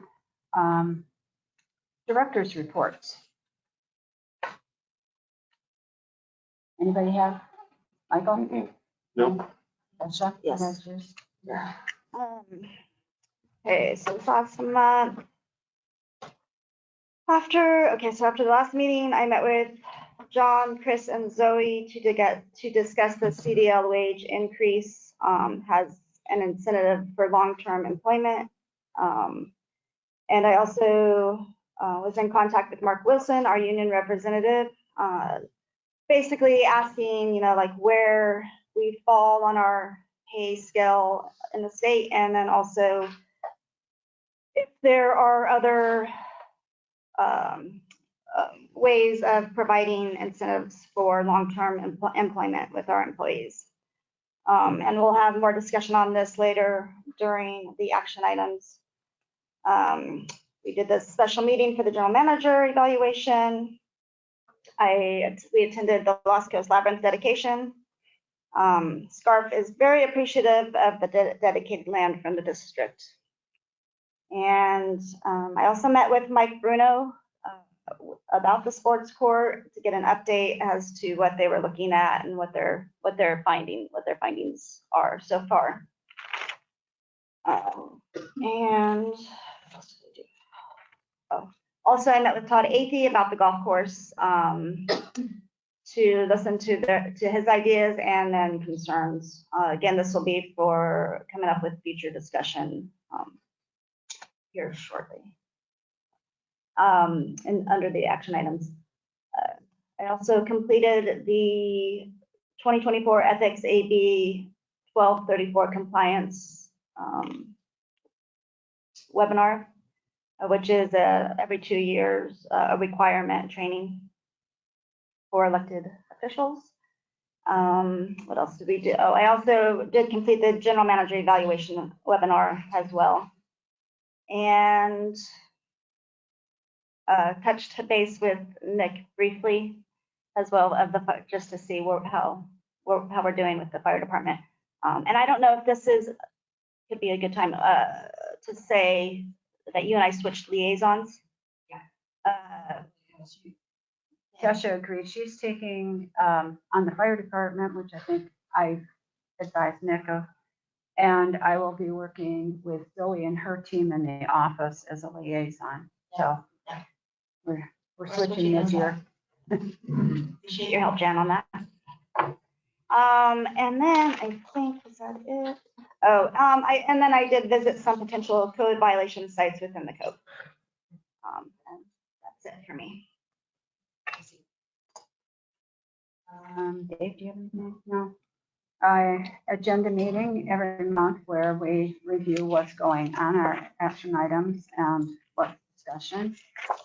I worked hard reviewing and drafting changes to policy 2010. I worked with Nick, Chris, and Zoe on that. I did my in-depth review of the actual to budget. I was studying the state controller's documents on internal control procedures and best practices. I'm also starting an in-depth review and study of governmental accounting since that wasn't part of anything since I was a CPA and auditor 25 years ago. And so that's going to be ongoing for quite a while. I think Zoe and I are both working on some of the same stuff to make sure we're doing the right thing. And I did a review of, the budget discussion with staff at times. So busy months for all of us. Okay, moving. Does anybody have any public comment on anything that we talked about? All right, moving forward, general manager's report. Just general manager's report for May, month of May. Did lots of work on the fiscal year 24-25 budget. I assisted staff in applying for a grant for technical engineering assistance, focusing on disinfection alternatives at the wastewater treatment plant. Attended meetings and corresponded with the informal sports court committee. At their request, we informed SHN engineers to postpone the spring biological survey and wetland delineation report for further review and revision of the port's design and location. Attended meetings with the board, staff, residents, and community organizations, including a new 501c3 nonprofit group created to promote tourism in Shelter Cove called Visit Shelter Cove. They have a website, visitsheltercove.com. Assisted staff in the hiring of a new journeyman lineman, power distribution. The electrical department is now fully staffed. Completed the board-approved one-time additional discretionary payment to the California unfunded approved liability debt. Met with members of the Shelter Cove Golf Association to discuss collaborating on maintenance of the golf course and other projects. Also worked with the local technical assistance provider to revamp the golf course scorecard. Drove around with a community representative on an informal, thank you, Arlen, survey of a significant portion of the active code enforcement locations. The goal is to narrow down these locations, which are about 47, to the most egregious top 10 or so, upon which to focus the county's code enforcement efforts. If they are complaint driven, we will add complaints to those top 10 or so. Corresponded with legal support for a potential property lien or other financial recovery options on a large past due account. And lastly, Administrative Superintendent Dusak retired. And we had a little retirement gathering here for her. And I'll pass it off to Zoe for the administration part. So I'll segue right into that. I completed training, job training and shadowing with Sue, and completed the GSMRA fiscal year 24-25 contribution indication survey, which we received a quote, and that went up about 60 grand after that. So it went from 188,000 last year to 249 projected for the upcoming fiscal year, and that's reflected in the final review of the budget. We have completed requests of CAP annual credit disbursement of $30,000 for Department of Transportation. That showed up last week, and that's funding that we can utilize towards the airport. So we're gonna focus on marking since that was an issue on last inspection, and we just had our inspection this week, and looking at it, that it needs to be remarked. The paint is pretty faint, so we're hoping to use that $30,000 towards that. Calculated the fiscal year 24-25 appropriations limit. Submitted notice of exemption with State Clearinghouse in Humboldt County for Well W project. So we're past the 35-day public comment notice of that being posted. There was no issue, so we've moved forward with that. We're clear on the exemption. Attended various meetings, including with the board and supervisors. Have been updating the district website. Conducted interviews with for journeymen with staff. Coordinated pre-employment testing and HR onboarding for that new staff. Completed payroll and billing. Started working with construction crew on office remodel and began ordering materials and supplies. As you see around this room, we have some doors in the back and flooring. And met with Shelter Cove Golf Association, the GM, to receive input. Invoice Frontier for the microwave lease. We get that annually. Completed final reporting in claims requested for Coastal Conservancy grant totaling reimbursement of $186,683. We got a check for part of that. We're still waiting on the second invoice, but it sounds like there's no issues. They're just still reviewing that. Worked on updating account contacts and area of interest map with 811 DIG. Our area of interest map was basically all of Southern Humboldt. So we were getting, specifically, Tony was getting bombarded with all these different locations for that. So we sucked in that area of interest map and updated that so we don't get all of Southern Humboldt notifications. Worked with full notice program on updating contacts and moving full notice from A-Check to new platform Plexus. Basically, A-Check moved over to Plexus, so I've been working with the representative trying to get that moved over. Reviewed and provided revision comments to policy 2010, began digitalizing scanning files to the district share drive, trying to digitalize all the hard copies we have in case there's ever a fire or, and it's just easily searchable to find. We have a lot of documentation and paperwork in the office, and it's kind of a struggle to find things sometimes, so we're trying to digitalize that. Superintendent myself continues learning district operations and policies, and I began an assessment of office operations for long-term planning, as we discussed with the strategic plan and focusing how I'd like to do the office.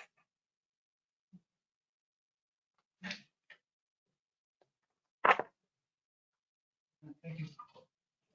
Frank, wastewater superintendent, can be here today, short staff, busy. So I'll go ahead and cover his report.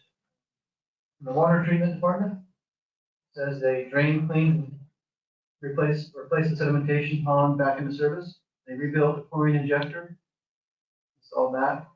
Rebuilt chlorine vacuum regulator, and installed that. Calibrated their turbidimeters at the plant. Did some research on the SCADA system, and rebuilt the pressure reducing valve. Well, actually, some of the construction crew rebuilt the building at the PRV on Hoover Road, Joe PRV. Provided sprinkler information to a customer at Neptune Road. And then the wastewater side, weed abatement around the grounds, installed a new steel hub assembly on disc press, sludge wasting device, lubricated the oxidation ditch rotors, front gate chain, tested the chlorine gas leak detectors, and emergency eye wash shower stations, installed a new probe on the dissolved oxygen meter, and a new pH probe on that meter also, new phase monitor installed at lift station 1 on Lower Pacific, new roller wheels for the main gate at the wastewater plant. They cleaned the chlorine contact chamber, and they worked on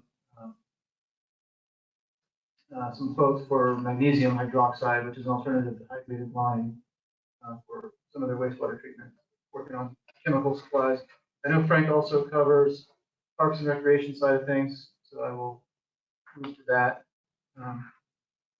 Let's see, T-lock standing work was completed with the help of the Eel River Conservation Camp Cal Fire crew. But we will probably have to redo some of that. New ice machine was installed at the community center.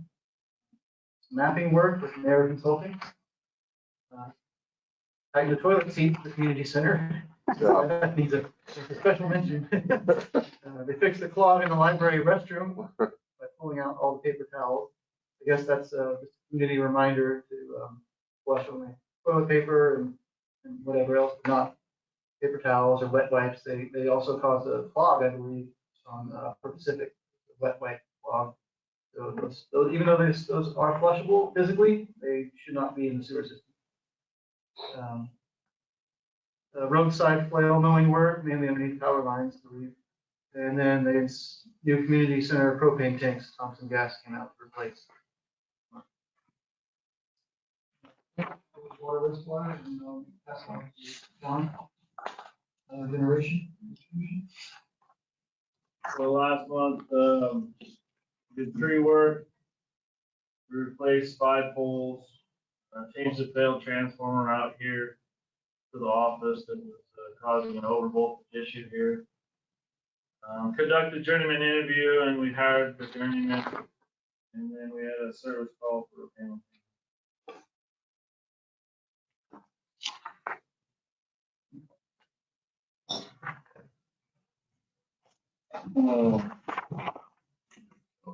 As I mentioned before, really busy time with the fire department. We got 4 or 5 major projects going on. We're close to $1 million.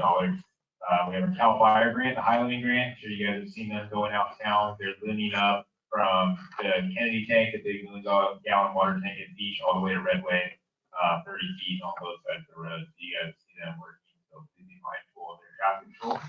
Once they're finished with that, they're going to come back and do Bryce Thorn Road all the way around Whitehorn to East Mountain Road and Louisville. So that project, we're anticipating being done by March of next year. Their deadline is a long-term project.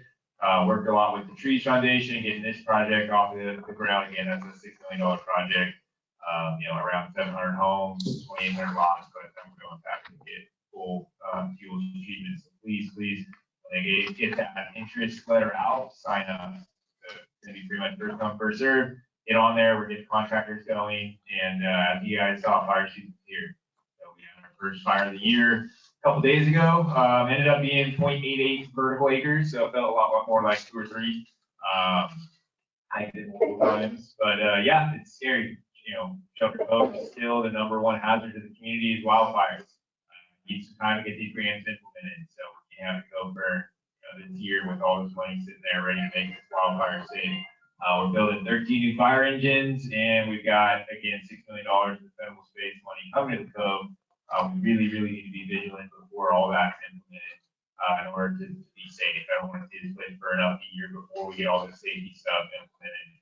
So it keeps you up at night. So other than that, the crew's doing great. We got everybody trained up through their wildland refresher training a couple weeks ago, and then we did our pack test last night, so everybody's ready to go. The building in the back, finally, as I mentioned, is getting going. Hopefully by this time next month, we'll have a new building to park all of our boats and quads and our equipment that's out there rusting out in the nice salt air. So more detail on the fire. The fire that happened a couple days ago was at Cedarwood, and it had burned in between, basically burned from Cedarwood all the way to Shelter Cove. You guys are familiar with that? It's right in the middle of dead smack in the canyon. There's no permanent development on Cedarwood, and there's a house at the end of Shelter Cove, but nowhere within the fire. Had the fire gotten out of hand, we would have been probably more expensive at Shelter Cove Road. This was the next road above where the fire was stopped at. With help of CAL FIRE and Will Ghost Fire, we were able to contain it shortly, around an hour and a half after we got there. The biggest problem with that is it was very steep. It was about 50 feet off the road, and it was brushy all the way up the fire. So crew did a great job. It was a good fire, knocked the rust off of the crew after the winter time, and getting ready for more life-threatening or property-threatening events that we could see. And we just got lucky. There was no wind. So it was 6:45 in the morning when that call got paged out. We had it contained by 11 o'clock in the afternoon, and then it was another 5 or 6 hours of cleanup to get our hose and get the fire mopped up, and no more flame trampers out there. The biggest issue we're going into is obviously 4th of July. So I would say, luckily right now it's foggy. We're about a month ahead of our normal dry time for our grasses. The last 3 4th of July have been significantly wetter, including raining 2 years ago. So I'm anticipating some more starts 4th of July. We're going to be fully staffed, unlike our partners in law enforcement. Our volunteers will be out here fully staffed. We're anticipating 15 firefighters, 4 engines, and some mutual aid resources as well. Unfortunately, if you guys have seen the news, the rest of the state's on fire, so CAL FIRE is drawn down. We didn't have our initial engines. Battalion 1 is covered by volunteers right now. They are paid to cover those stations. However, we don't have our normal CAL FIRE professionals at hand. So we got 3 pickup trucks initially on that fire, and then our first engine came out of WEOT. Those are CAL FIRE engines. So it just shows the importance of having our local volunteer fire department even during the summertime. And then we got the CAL FIRE copter, so they're always good to have out here. They did a great job. They actually pulled out of the ocean off the Black Sand Beach and brought the water over to the fire. And actually, at one point when we ran out of water from the engines, they were able to drop on the head of the fire and help suppress that. So great job by everybody. We had crews coming out of the new free camps out of High Rock Camp, which is a firefighter crew. It's no longer our inmate crew because our inmates were out under fire down south. So already getting drawn down, it's something to take into account, and that's why we are putting so much time and effort into building our mutual aid locally in Southern Humboldt. So other than that, we're getting ready. We're still running medicals. You guys saw we brought in 3 helicopters for medevacs. Please get your air ambulance insurance if you haven't. You get a discount if you sign with Pioneers, so a little bit of them. And hopefully people do that because we don't care if you have insurance or not. If you guys need a medical helicopter, we're going to call for it. So there's no good trauma centers in this area, and 30 minutes out is our justification for flying you, and you can't even get to Garberville in 30 minutes by ambulance. So technically, we can fly any major medical aid with justification. So anything more than a broken finger, we can fly out, get you the best possible available. So please do that. And again, as we go, any fireworks not at the beach, you guys can call 911 on. Even the Safe and Sane fireworks this year with where the grass is can start a fire. Fire department would like to know about it, so we can get one of our small quick attack engines going that way first. We already had reports of people doing fireworks on the airstrip a couple days ago, and then leaving all their garbage there. So we're pretty used to that in the 4th of July. We do have a good system of mitigating our hazards with the fire department and the CERT team. However, this year, if we get wind of the dry grass, it could be a major issue. And the board and staff, we still do need to figure out a alternative, as Lieutenant McCall was talking about, to the illegal firework use on our beach. And this year is going to be a high tide right around 10 o'clock. So people are going to get pushed off the beach, and that's usually where we have people like fireworks off the cul-de-sacs, Black Sand Beach, the airport, and the fire department does take a very stern stance on only shooting them off at the Marina Beach. And that's simply because we don't have the manpower to shut the illegal fireworks completely down. The last time we tried that after the 2013 fire, law enforcement came out in force and we pushed everybody off the beach, started collecting fireworks, and people went and started shooting them off everywhere. And we had fireworks up on the hill, we had fireworks on cul-de-sacs, and we decided at that point that the safest place is still the beach. And barring an entire shutdown of the community of fireworks, really our hands are tied on that. Legal fireworks aren't illegal. However, even safe and sane ones can start a fire. So we want everybody down there. We will be doing our family safe and sane area at the community center and the grass again. We wet that all down. And that's a good place for to bring kids in a safe environment. It does get wild at high tide, and we're expecting some injuries. And we plan for that accordingly. So luckily, we've been doing it for a while. 4th of July, we will be ready. But even last year, we had a fire, and it was a lot more damage than it is this year. Questions? Have you been able to identify how that fire started the other day yet? It is still an investigation. I did receive a phone call report from a community member yesterday that said they did hear gunshots in the area. There was a small camp there, but there's no evidence of a start or a campfire. But fireworks, hot lead can start fires. We just couldn't find any evidence of that. But again, those kinds of reports do help us with our investigation. So one question I have is, so say like in the middle of the night, we hear large caliber gunshots going off, like say up in the zoo area, up on Cougar area specifically.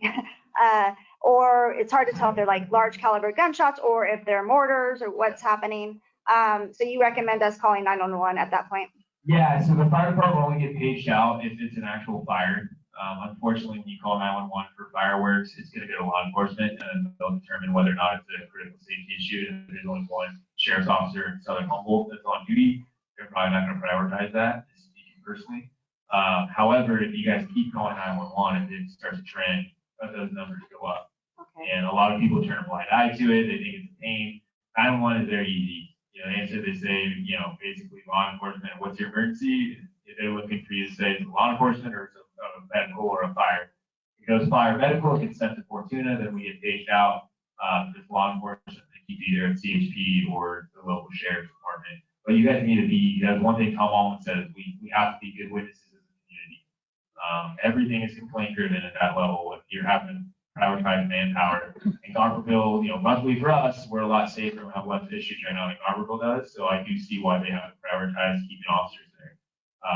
However, mitigation efforts and letting people know that, hey, fireworks are not going to be accepted by the community at all times of year. That's the community stance. You know, the fire department stance on it is it's illegal. You know, we don't condone any use of illegal fireworks. However, we don't have the authority to stop all of that. You know, we can go and confiscate them for a life safety hazard. But by the time we get there, normally they're gone. And so the community being good witnesses, we've had kids crawling on the water tanks and doing graffiti and stuff like that. So if you guys have pictures or reports, that's stuff we need to know.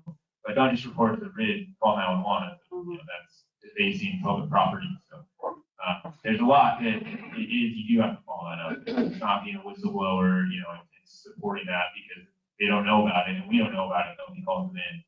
And again, our common emergency line is just that, it's a common emergency. Okay, so, yeah, I mean, I'm hoping at some point as a community, we start kind of taking a stand with the fireworks.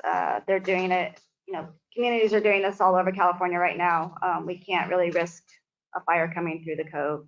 I know it's a way of showing our, you know, patriotism and our celebration, but there's safer and saner ways to show that, from my perspective. And then my other question, can I ask about the rest of the general manager? I have for Chris. Do we have an update? Are we using the county equipment for the mowing for the roads and all of that? Yeah. The only update I have is they were planning to bring the mower out, county roads department's planning to bring the mowers out here late June is what they said, which you're technically in late June. So I'm guessing next week, but I did not get a direction on if they were expecting our staff to operate the mowers. I asked them and I haven't received word yet that. So have we done any more continued road maintenance, like filling any more potholes or anything like that? That you're aware of? Okay. But I'll reach out to them. Okay, thank you. A question for? See one. Oh, okay. All right, Mike, anything for anybody? Okay. I believe we're moving forward to action items.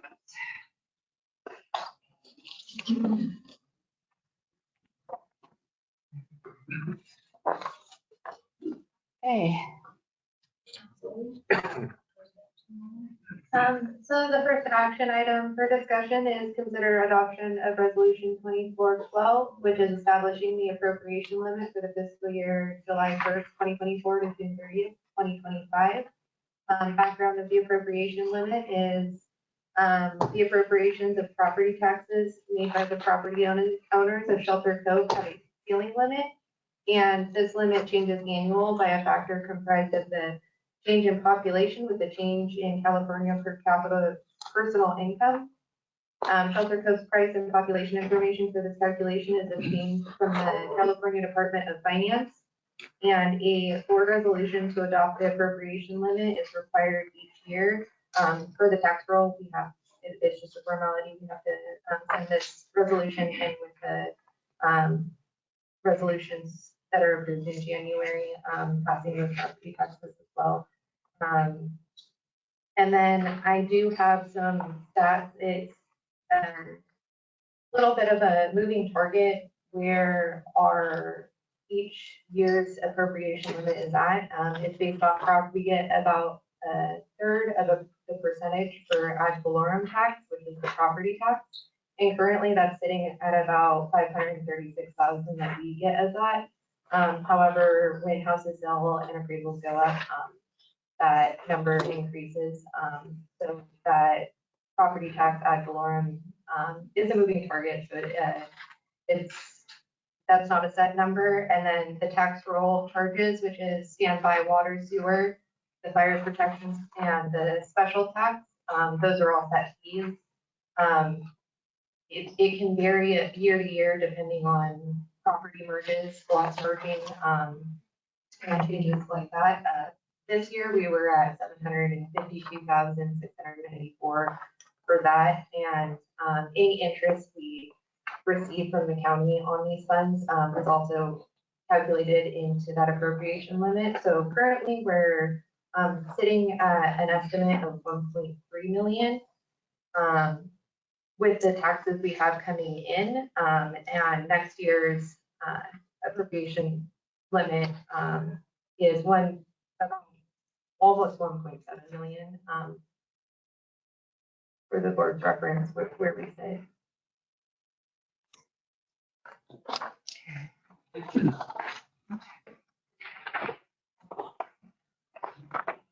Okay, so this is really basically housekeeping if we updated. Anybody have questions on this or? I know it's pretty straightforward. Yep, I mean, it's a calculation. About all we can do. If no one has any questions, do we have any public comment on our appropriations? Okay, no public comment, then can I get a motion? I'll make a motion to adopt resolution 2412, establishing the appropriations limit for fiscal year July 1st, 2024 to June 30th, 2025. I second that. Janet Evans? Aye. Dave Sommer? Aye. Eric Hargrave? Absent. Michael Solari? Aye. Tasha Bougie? Aye. Motion carries.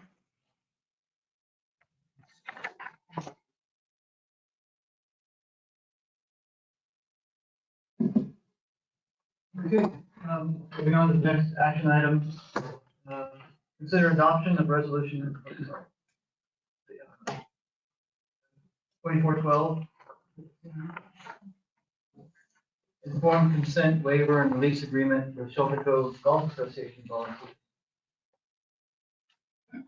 So this is a product of a meeting with the golf course volunteers and figuring out how to better maintain, operate the golf course. Utilizing district staff and volunteers and community volunteers.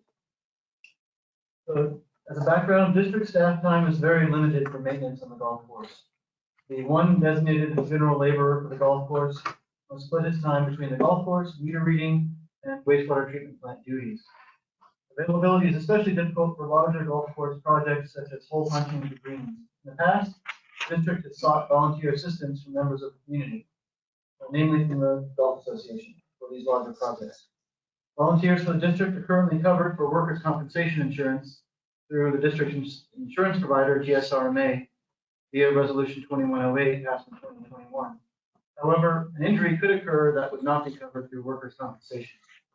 So to cover all unforeseen liabilities and to protect the district from potential future financial burdens, SCGA golf course volunteers will sign the attached informed consent waiver and release agreement if they're a volunteer on the district-owned golf course. This is the same type of agreement used on other golf courses, including the Trinity Alps golf course in Weaverville. District legal assistance provider Patty Ayers from the Ayers Law Group has reviewed, edited, and approved the attached agreement, and the SCGA has also reviewed and approved the attached agreement. They even supplied the original version of the agreement, which was originated from the Gavin Law Firm in Napa. So my recommendation is to adopt the informed consent waiver and release agreement with the Shelter Cove Golf Association volunteers. Any questions? This, Is it supposed to be resolution 2412 or 2413? Look at the actual resolution, it's just to cover that. Oh, it is. The Well, on the resolution. agenda title, it says 2412. But on here, okay. Look at that change. Let's see here. Glad to see we're having things go under legal review now. That's very encouraging and helps us be able to trust what we're approving here. I did meet with Todd Athey, like I said before, in regards to the golf course. I think we do need to have their input when we're doing projects such as the upgrading of the tee boxes and whatnot, to make sure that we are doing things correctly. So that because we're paying for the staff to do them in the first place, and now it sounds like we may have done the tee boxes incorrectly, and now we have to pay the staff again to do them correctly. So definitely in the future, making sure that we have somebody from the golf association helping make sure that we're doing it correctly is going to be important. You know, I hear, you know, like it probably would be a good idea to have an employee that is properly trained. However, it's not in our budget and our funding, and we don't have enough employees to say, okay, this person is just for the golf course, and to not give them the opportunity to move up within the district for continued promotions within the departments. We just don't have that right now.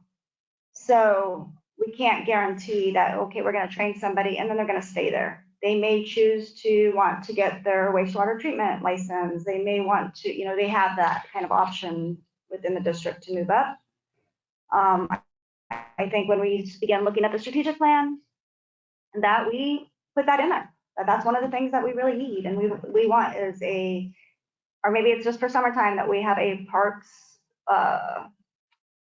director, so to speak, to help us, not just with the golf course, but also with all of our recreation. The golf course takes them up the majority of our time as far as upkeep and then engage and community engagement. But we're a bigger community than that. We have other, you know, there's other recreation desires as well that we're going to need to look at in the future, and we can do that within this when we start looking at the strategic plan. Yeah, I think I've got all my questions answered when I met with you, Chris.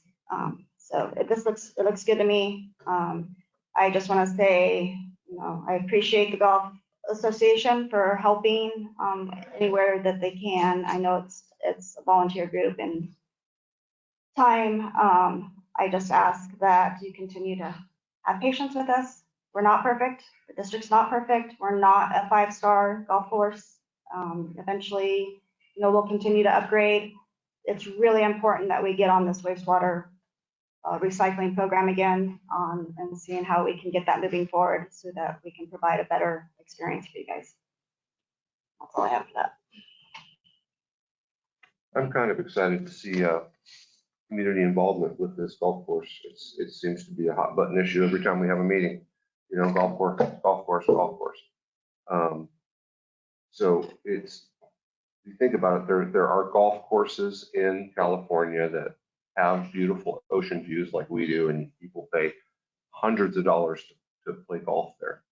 So, I mean, we could really step up our game, and if we do it right, get reclaimed water on there and get it green again, and we can make this a really beautiful place to play golf. I'm not a golfer myself, but it really looks nice. So I'm encouraged that this is going to be a positive thing.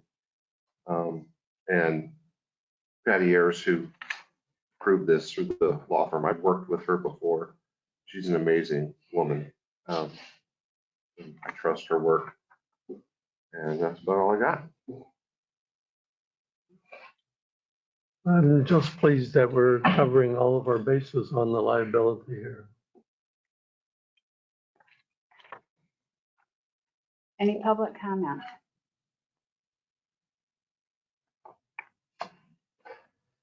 Okay, there's no public comment. And I, Oh, what? I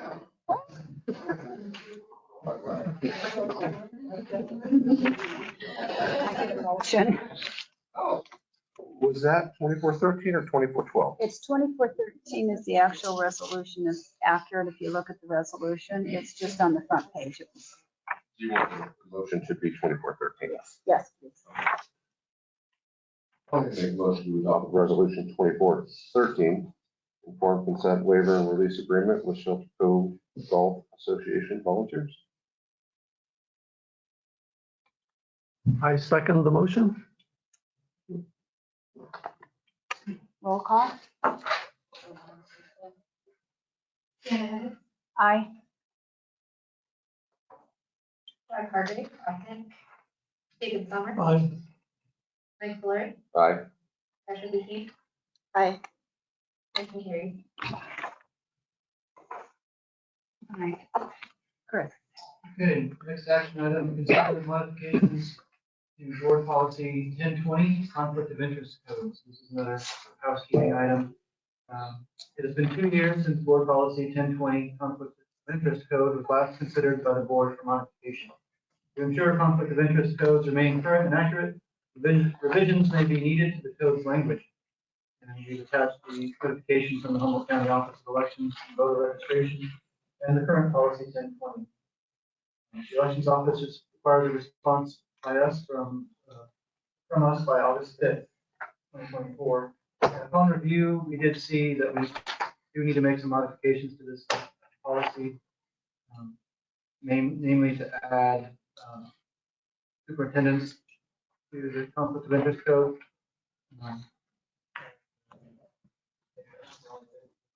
So we will be making some modifications. Respond by August 5th to say we're going to make some modifications before bringing us back to the board. Change of the code policy. So we should have. Okay, so you're talking about you'll bring it back to the July, Yes. and then if we have anything, we can add to it. Okay. Yeah, this is really outdated. The county says every 2 years we should be doing this, and the actually shows revised 2016, so a little bit behind on that one. Okay, well, I guess then we're planning on just bringing it back. Do you have questions? Mike, do you have questions on this? Okay. Yeah, the changes to add the superintendents, is the general manager also included? Yes. You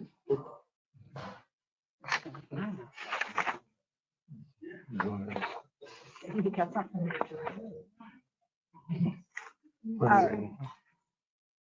I don't have any question, no. That was my question. Anyone in the audience have any public comment on our conflict of interest code? Moving forward.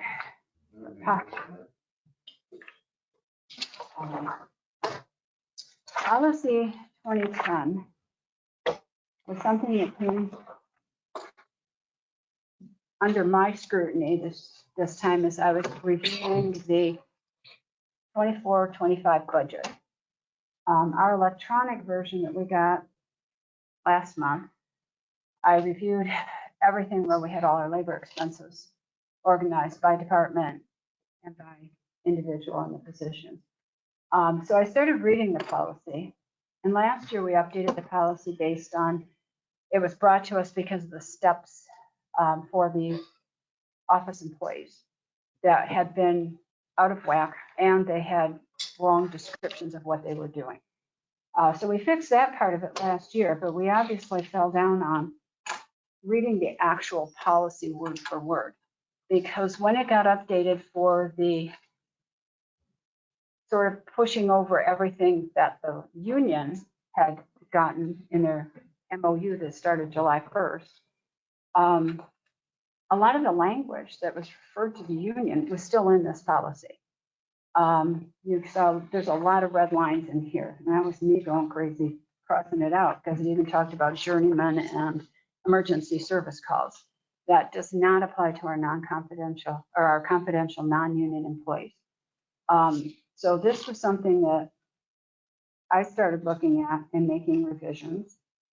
And then I found that Chris and Nick and Zoe were also reviewing the same policy because it refers to Zoe and Nick's teams. And Chris, well, obviously Chris, they're both your teams. But so we sat down and we've talked about this. And my part in it that got me going and had me really looking at it was the wages. And when we put through all the wage increases from the union agreement and then the new steps for the women and these MOUs, our office people are not, and non-union employees are not typically just like our union people. Nick's group isn't, Zoe's group isn't. So I started looking at things, and number one, and this is where I thought I would actually have a fight, but I twisted his arm. Nick's wages were completely overlooked when we did the women last year in the office. We did Sue and Tony and Maureen's steps. Nick was hired at an unbelievably low dollar amount, and he's an Energizer bunny out here working 7 days a week, getting grants. He's on almost every call. If he's in the district, he's there. It's just, it was totally out of whack according to the other superintendents. So if you were to compare water, electric, and office superintendents, Nick was grossly underpaid. He's been bringing in over $100,000 extra beyond his tax base with OES. He's doing a lot with Southern Humboldt. He's been doing stuff with Measure C. Everything that he has been doing is to take care of this community. And frankly, I think he's doing an outstanding job. And he's done a lot for this community. And that just somehow really bothered me. So the new budget shows, and policy 2010 shows what I changed in the steps for Nick and requested that we put it through the budget, and we did that. I think that's one thing that's very, very important for recruitment and retaining. We don't want to lose Nick. So that was my biggest thing that I did. And then the other thing that I found that I thought was not really good for recruiting, which we're going to have to do again in the office, and then whenever Tony decides to retire, which we don't know when that is, but it's coming soon. Our vacation policy in there. Those people in that office, that's stressful. That is an extremely difficult job. They're dealing with angry customers at times. These people need a vacation, and we are not competitive with other offices. I've never worked anywhere where I had to wait a whole year for vacation. We didn't do that to Chris when we hired him. However, Zoe and I believe Maureen falls under that too, where because she just came on as a full-time, she doesn't get a vacation. She's been with us 3 years. So I made a slight modification to that so that it goes from, they get 2 weeks vacation, and it really doesn't cost us anything of physical cash to do that because nobody's going to backfill. Zoe's going to come back from vacation. She's going to have 2 weeks worth of work waiting for her. Same with, any of the positions in there. So I modified it so that they get 2 weeks up until 5 years. So that's the only change, is that first 0 to 1 year. I made the change that is now 0 to 5 years, they get 2 weeks. And then it goes from that up to the 5 years, and it goes along at the normal, the way it had been. So those were my changes that I wanted to speak to that are in this policy, and the things that got me quite involved in it. Chris has added things. Nick has had, things in there.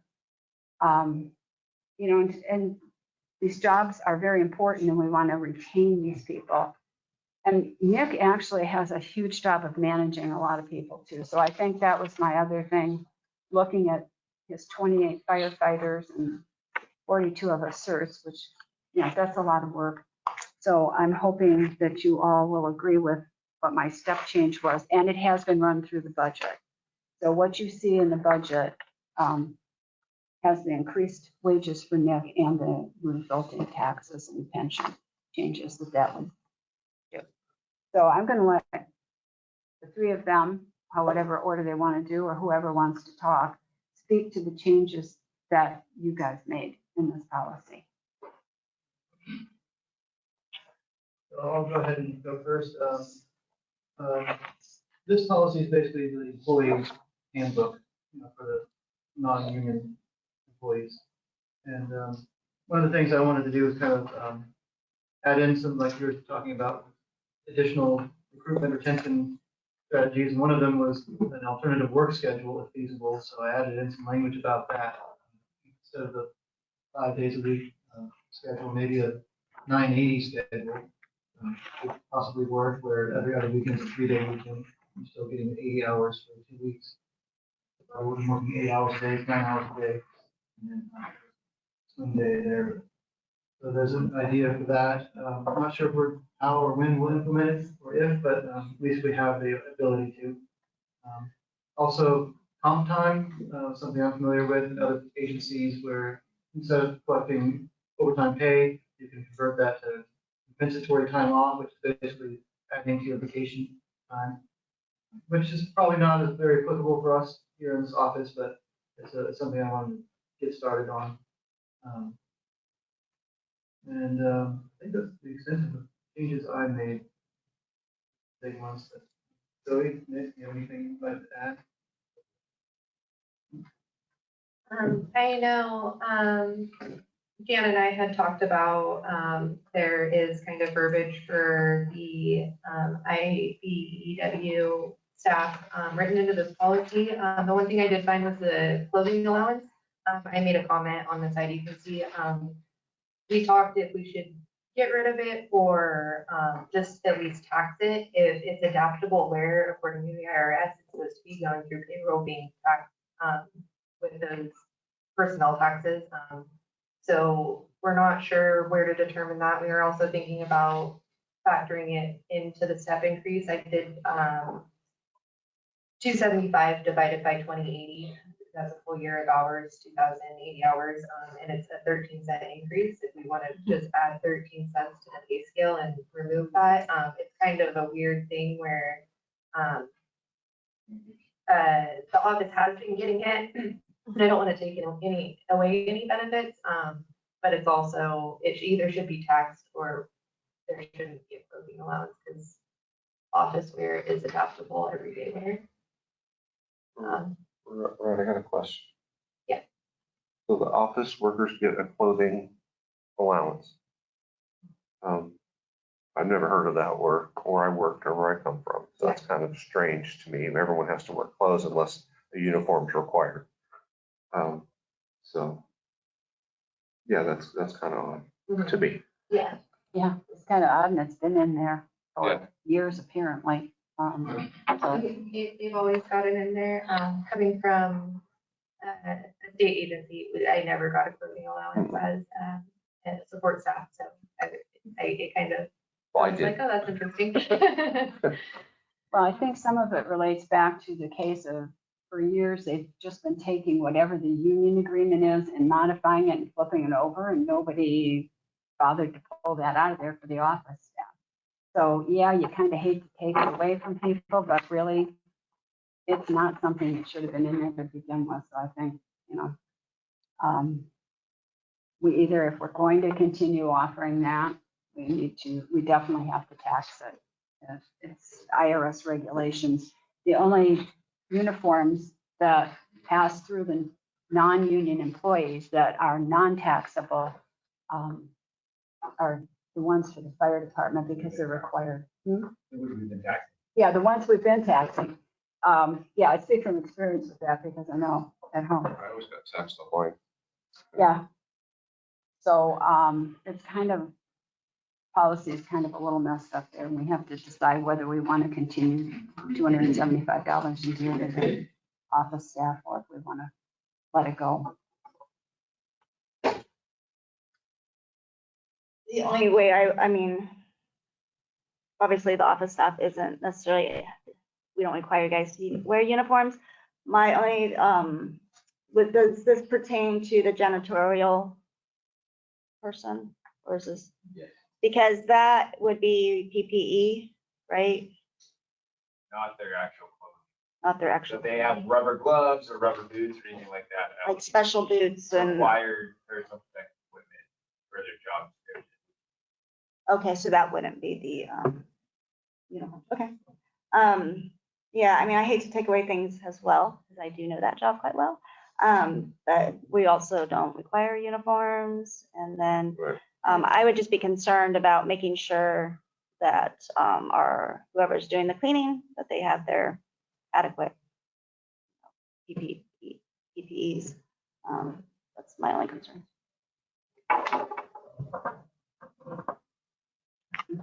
Maybe we could have the office staff wear rid shirts and hats.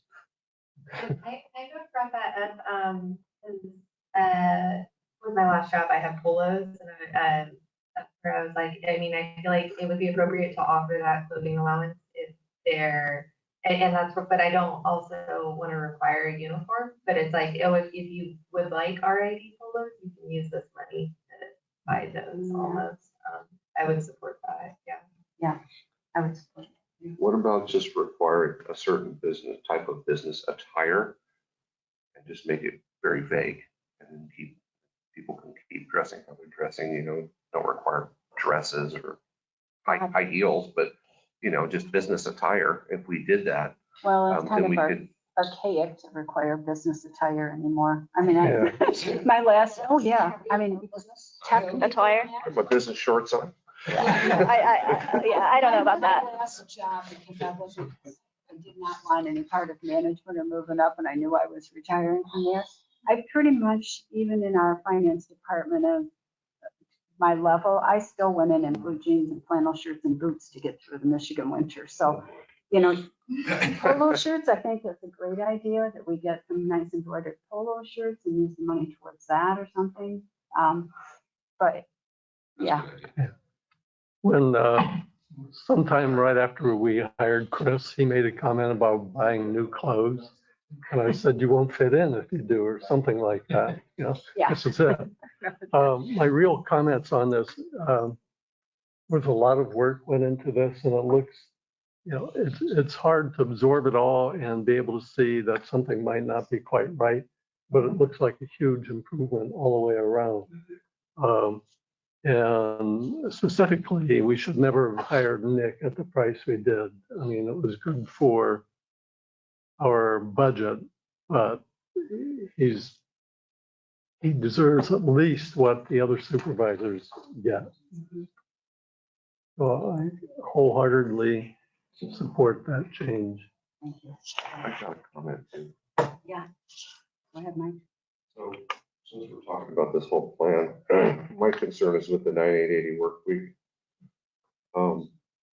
I'm familiar with those as well, but when we're running an office that's open 8 hours a day, 5 days a week, and someone's out on vacation, if someone's doing the 9880 on a permanent schedule, we could come into some problems with staffing of our office. So is that something that we will allow an employee to do on a permanent basis? Well, it's sort of still in concept mode, so we would have to discuss that, and Okay. it could, I could see it potentially meaning, maybe a Friday being closed in the office. Yeah, because I mean, we could look at 410s then as well. So, I mean, I think it's something we need to still kind of take a look at. I was gonna add too, I was thinking the 90/80 would work out better. I would probably have to do just the 5/8, but having two office staff, one could do Monday and one could do Friday, and kind of try to stagger it. Or if, I think if we could close, because I know the county does close on, I think every other Friday, they're on a 9880. If we did 410s or the 9880, and closed on the Friday, we could also open, with either 410s or the 9880, we'd be open an additional hour to 2 hours after. And a lot of people do work, so that might be more beneficial to the community, us being open later during Monday through Thursday, if that's a solution to that as well. Yeah, I think that's a good idea. I know we've had problems in the past with somebody ending up being past due because they came screaming up here and they got here at 10 after 4 and the office was closed. So that seems like a reasonable solution too. If we're open longer, it helps people who work, and some of them are coming from over the hill. And it would just, I think that's not a bad idea. There's 5 or 6 cars. Yeah. Yeah, yeah, I've noticed that too. Now, when I've been here later for something, and it's, I think that would be good. Yeah, I was gonna say the biggest struggle I've had is it is very loud in that office, as the remodel, but I think it would also give staff the time, if they were working a 9 to 8, even we were closed every Friday, it gives staff the time to focus on things like trainings, and they wouldn't be interrupted by constant phone calls and people coming in. So I think it would be beneficial for all staff in the office. Yeah, that office is very, very loud and chaotic. I mean, I tried to work a little bit in there. I have with you, and I did with Tony in the past, and it's like impossible to hear. Tony and I sitting right next to each other couldn't hear because you got people coming in, you got people at the window. So the remodel is important, but so is the concept of some of these different work schedules. I think can really help maybe calm things down in there a little bit. I have a question. It's not really with the policy, but on page 1, under definition of board, it says that the term board, when used herein, shall mean the board of directors for both districts. Are we 2 districts or 1? I believe we are technically 2. One is the Shelter Cove Sewer and Other Facilities Maintenance District, and the other one is Resort Improvement District. Yeah.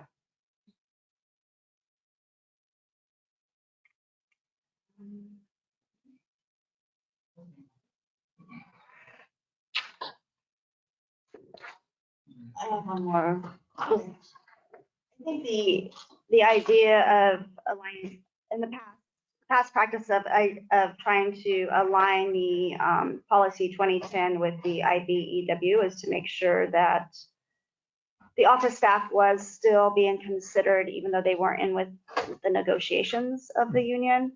So I like that we're doing this because it does give them some more benefits and hopefully feel more secure in what they're being compensated. I did have a question, and I think you guys did answer this, but I just wanted to publicly ask the question of if the office staff could at some point become unionized, if that would give them even more protections. They would have to pay dues and organize, and there's no reason they can't if that's what they choose to do.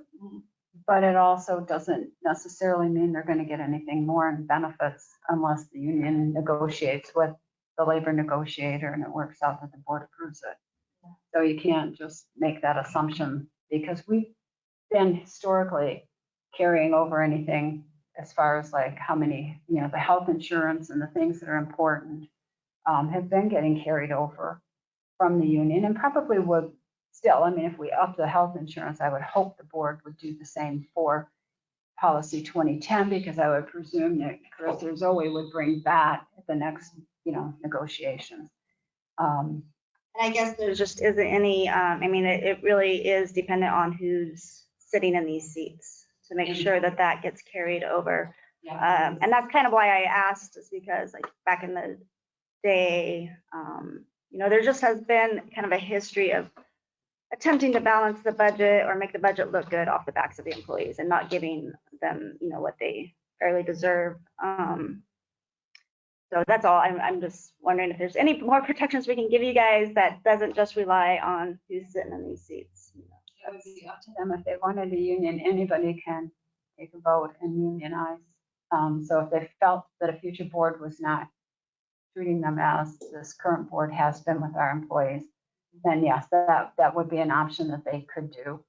But right now, what we're doing with this policy is we're actually giving them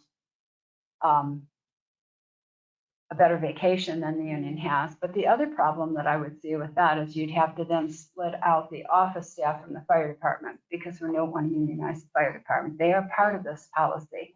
So Nick's entire group out there is part of this policy. And if you were to unionize, then he's got to be split out, and the office would have to be split out for the staffing that's there, which could get a little confusing. I don't know if that's the best idea to do, but it's obviously there are things that could, moving forward, a future board can do. And I think at least just hearing that they have, that they do have that opportunity if they need to in the future, I think that's good to know.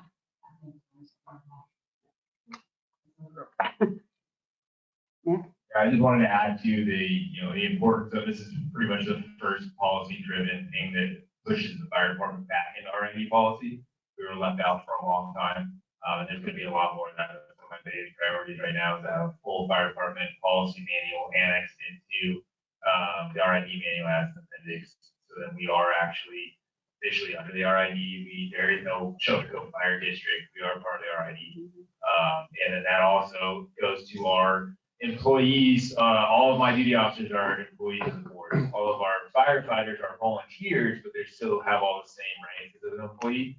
But the fire chief and the part-time duty officers and the new duty chief will be employees of the district. So legally, for policy, everything, they'll be employees of the district. And this policy also gives them some clarity on what they get as far as benefits and our duty officer, part-time duty officers are entitled to sick leave, and some of the other stuff too, with vacation not being part of that, but they are holiday pay and stuff like that too. Again, working holidays, something the fire department, because we've had that quasi-volunteer mentality over the years, and we're independent contractors, so the legislation changed.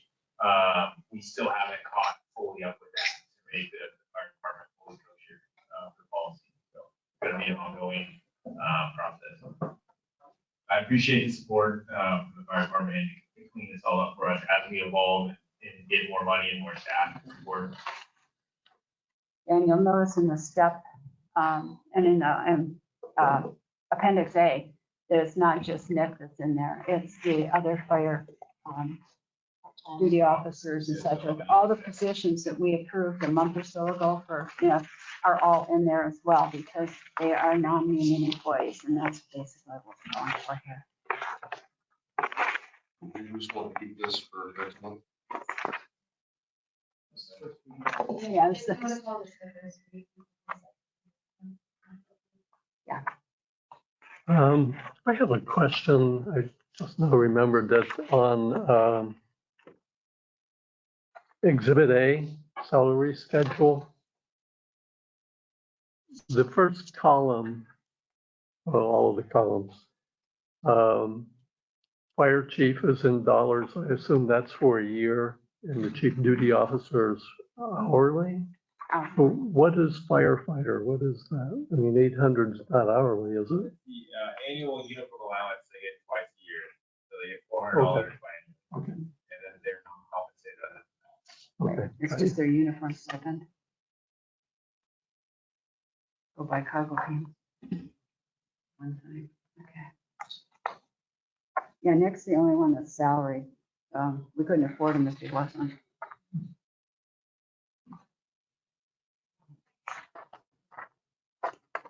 Is there any more questions?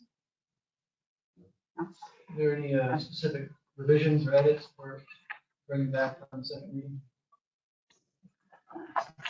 Comments or concerns? I'd like to take a little bit of a deeper dive into this 9880 work schedule or the 41040, and how that would be completed, or even how that would work. That's all I got. It really is a lot to absorb at one time. So I'd appreciate another month time to take it all in. Like I said, there's a lot here that's good. A lot of this, I'm surprised. Some of these things that were put in were things that I had 30 years ago when I was working. I'm kind of shocked. I was the way it was. Really am. So it's going to take a while to sort it all out. I'm wondering, maybe, as we look into like a 10-hour workday or, or this other way of being able to maybe have office closed for one day. Just for historical reference, I believe many years ago, the office was on that 410 at some point. So we can maybe follow up to kind of see like how those operations were done. It was definitely way before my time. So maybe reach out to Sue or somebody who, or Tony, maybe that she may even remember. But it's my understanding that was done at some point. So. Other than that, yeah, thank you, Jan, for going over this in great detail, and staff. And again, Nick, you're going above and beyond, and so you definitely deserve this pay. And that's all I have on that. One comment. I appreciate you 4 guys in the front row actually staying through all this boring stuff that doesn't apply to you. We wouldn't be offended if Yeah. Cool guys in the back. Well, we still have some cool guys in the back, but the rest of them took off.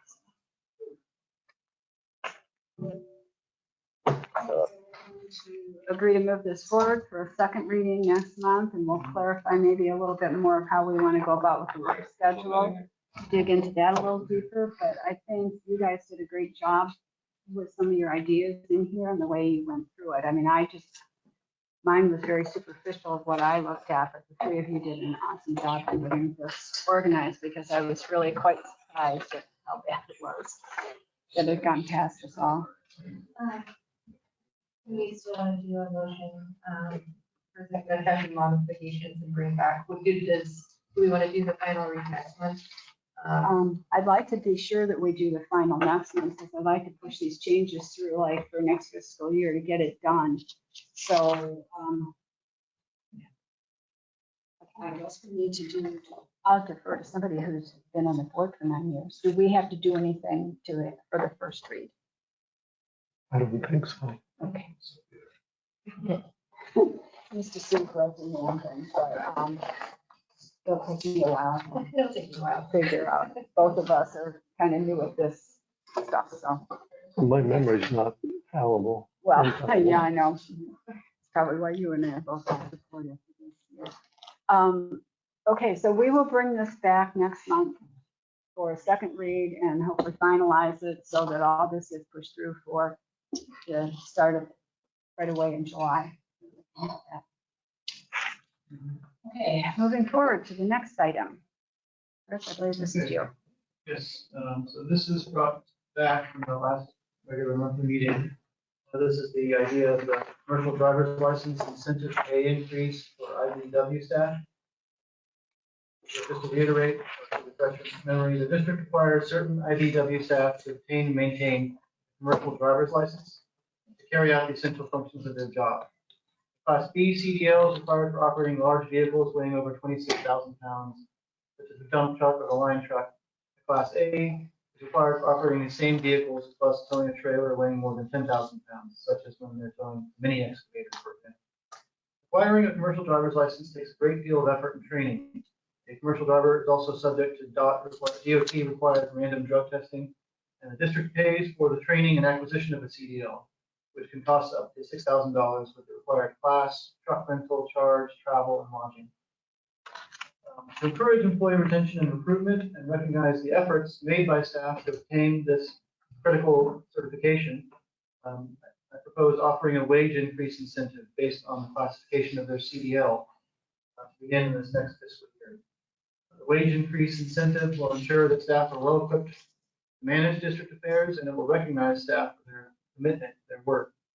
However, I do recognize the strain this could present on the overall already overextended budget. Due to this reason, I would like to propose various options for this incentive to make it more budget friendly. One option, as presented in the previous board meeting, is to offer a 5% increase to the hourly rate for a Class A license while a Class B license shall receive a 2.5% increase. This proposal includes a modification of the IVW MOU rate scale to zip B1. And the total annual cost of the district currently estimated with this proposal is about $16,000. Another option is to offer the same incentive, but not modify the existing B1. So in that option, staff could possibly top out the same cost of the district. An alternative to that proposal is to offer just a single step increase based on the existing B1 wage scale, regardless of Class A or B. It would reduce the cost of the district to $11,000. And one last option to consider is to offer an annual stipend, one-time stipend to staff who maintain a commercial driver's license, like the current clothing allowance stipend. The amount of the stipend can be negotiated in the future. Initially, I proposed $2,500 for a Class A and $1,500 for a Class B. The qualified staff members will receive this stipend every year, just as they receive the clothing allowance. This proposal would currently equate to a total annual cost of about $8,000.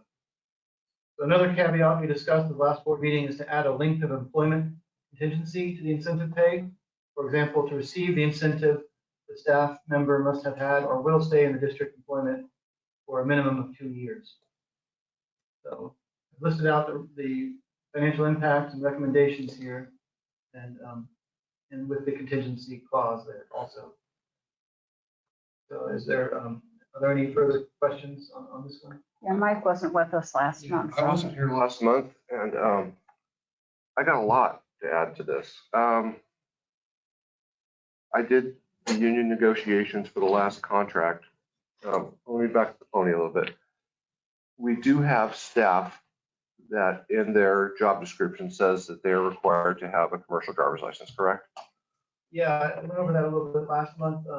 Kind of vague, and some staff or some job descriptions say they should have it or they have the ability to obtain it. I think there's only 2 job descriptions that say they must have it.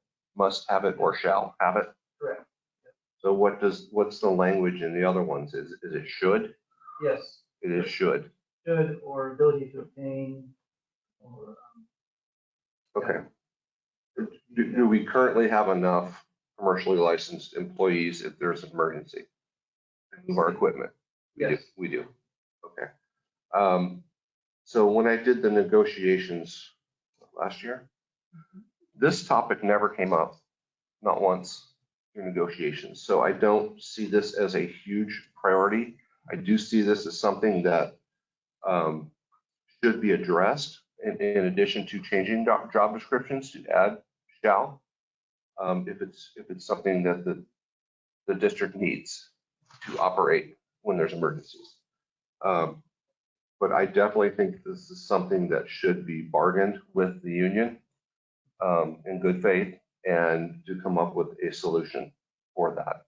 It is something we need, but I think just throwing money at it is not a proper solution for this, especially since we have enough staffing currently. In the event of an emergency, we have time. We're going to start setting up our union negotiations probably next year. And that way we can look at the whole picture. We can add language to job descriptions, which we would have to meet and confer with the union on to even achieve that. So I think there's a lot of moving parts to this. If it's not of a dire need, I think it's something we can just wait on personally.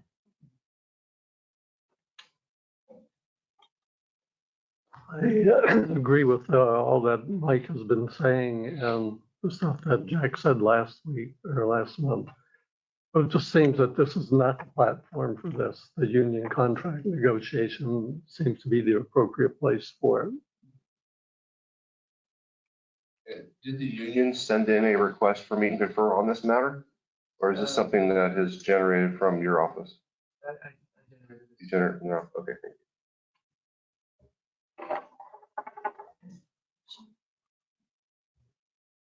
Yeah, I think that this really goes to the task that we laid out for Chris on helping incentivize long-term employees and for employee retention. That was one of his goals that we laid out for him.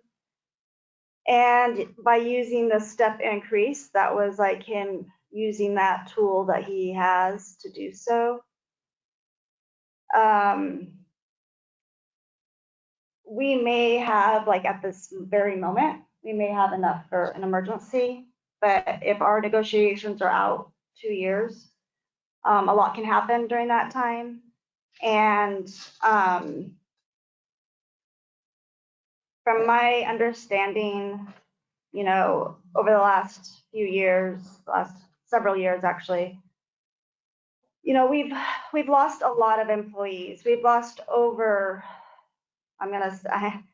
I'll be conservative and say we've lost probably about 8 or 9, 10, okay, and that's being conservative, at least 10 employees over the last five years or so, due to the fact of, you know, it takes, when you're on district staff, whether you're in the office, but especially when you're out in the field, and because we've been on such a skeleton crew for so long, that we're still trying to build that up, you know, it's a lot for the district staff, and they're married to the job. Just being able to be on district staff and get to live in this beautiful environment and having that as kind of like a perk for being able to work here, that's not good enough. They're married to this job. They don't get to enjoy the cove like the rest of us do. And we asked for ways on seeing how we can provide more incentives. We have some new hirees that I think that this, as they get their feet under them here in the Cove, that I think it's just an added benefit and helps and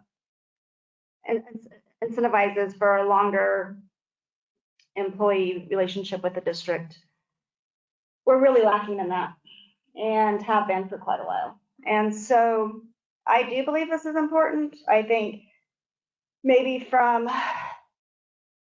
can see where this should have been brought up probably in the union negotiations. But we're still a couple of ways, we just finalized that last year, so we're a ways out from doing those negotiations. And this would help the employees now. And, you know, and maybe people are tired of me saying this, that we can't continue to balance the budget off the backs of the district employees. And years ago, I believe it was under Richard Culp, the district employee pay within the state of California, we were in the top 3 as far as like amount, like we were in the top, you know, our pay schedule was in the top 3 for these types of positions. Now we're in the bottom 3 in the state of California. So, and really, like, this isn't that much more money added to the budget. We have 5 options here to look at.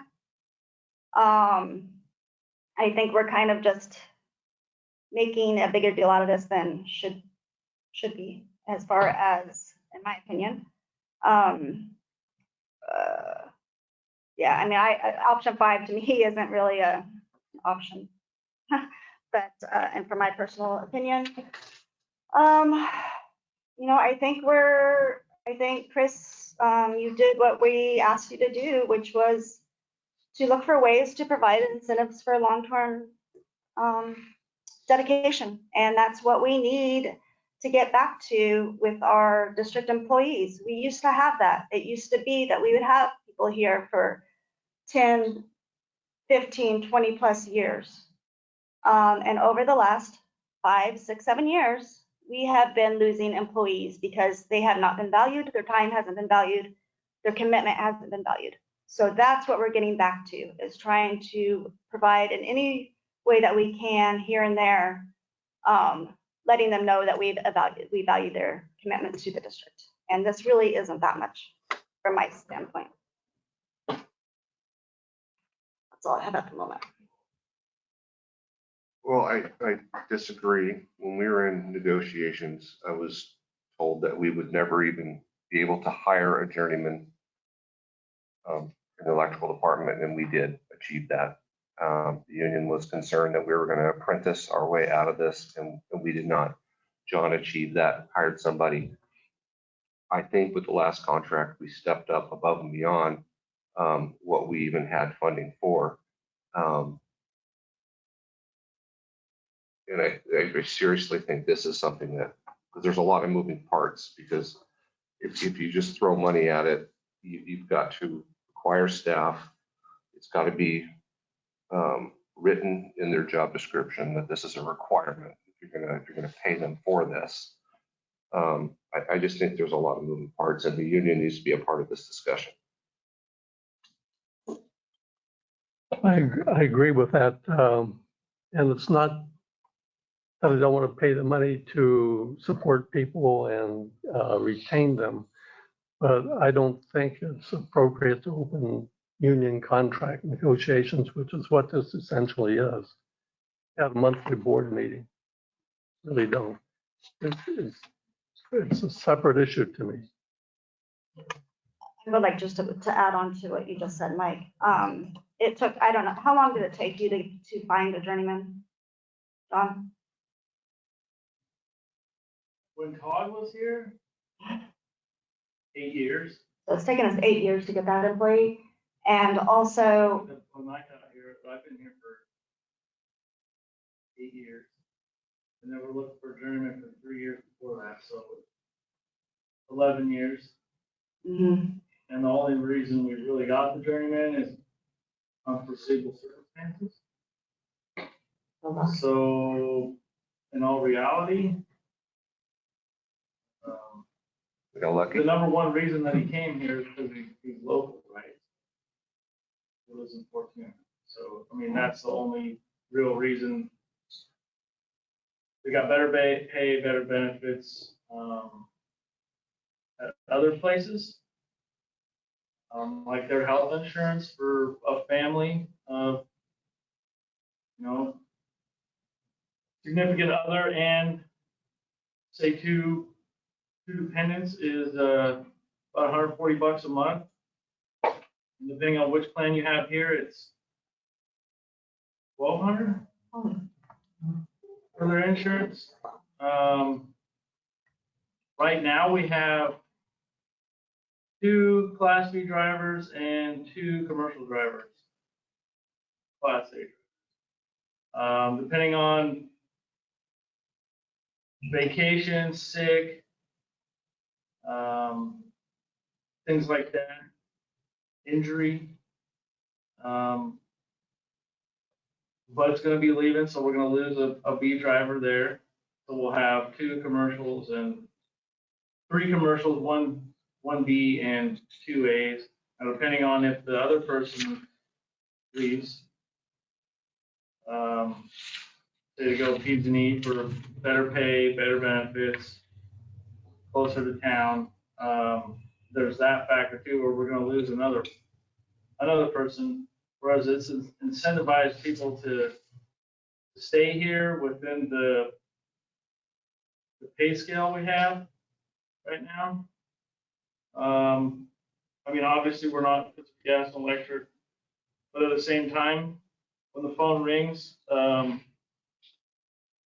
some, whether it's water main broke or whatever, you need somebody to drive those trucks, you can't get a hold of anybody, then what do you do? Will this change how many people we have with licenses? Is this something to get the employees to do this so that we have enough fallback? Well, you have to incentivize to actually do it, because not only is it, one, you gotta go take the test, go to the DMV, and I know I don't like the DMV. Yesterday, there was a lady in Brookings that was yelling at somebody in the parking lot because the DMV was closed. I've been trying to come down here for a month. Anyway, so you gotta go to the DMV, do all that stuff, then you gotta go take the class, which is new, that you didn't have to do that. And then you have to maintain that, so depending on your blood pressure or health, it's either every 2 years you have to get a medical, or every 1 year, or in certain circumstances, every 6 months. We pay for all those things, I presume, for our employees. Yes. We pay for the school, we pay for all that. I'm just trying to play devil's advocate here because it's just, to me, my first reaction has been that this should have been done during the negotiations if it was important.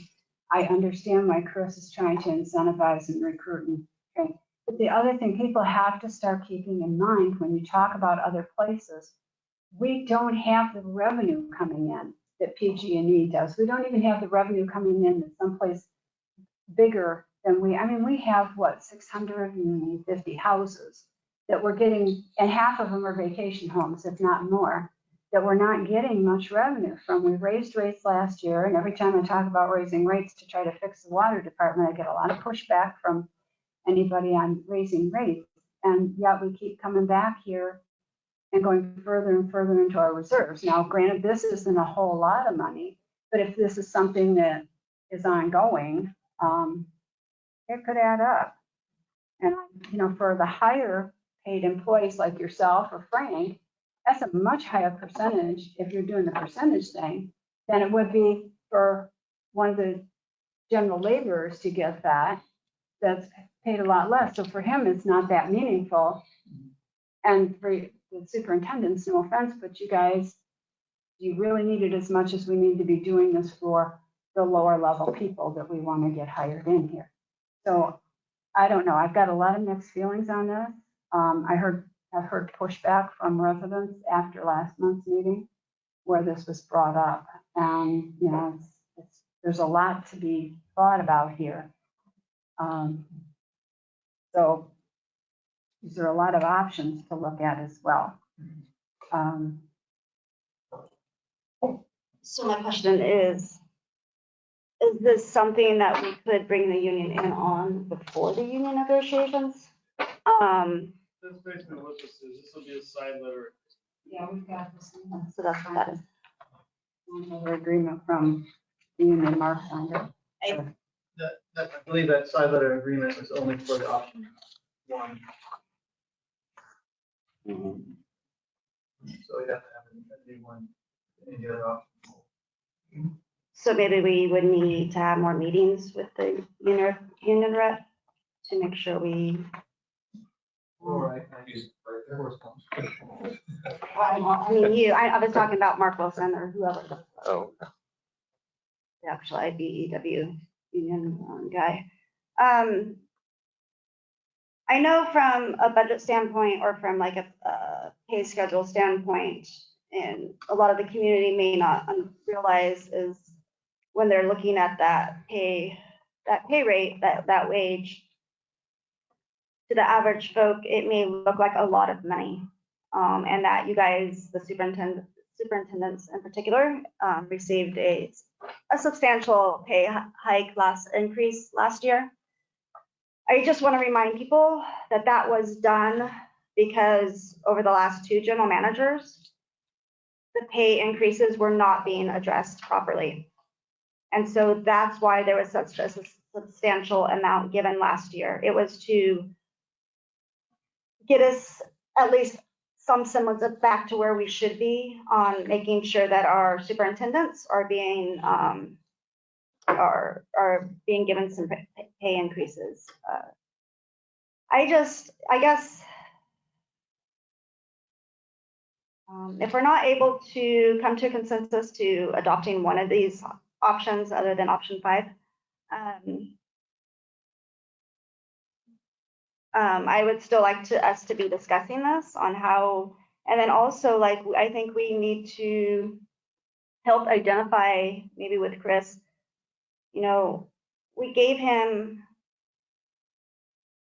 the instruction to come up with ways to incentivize employee retention.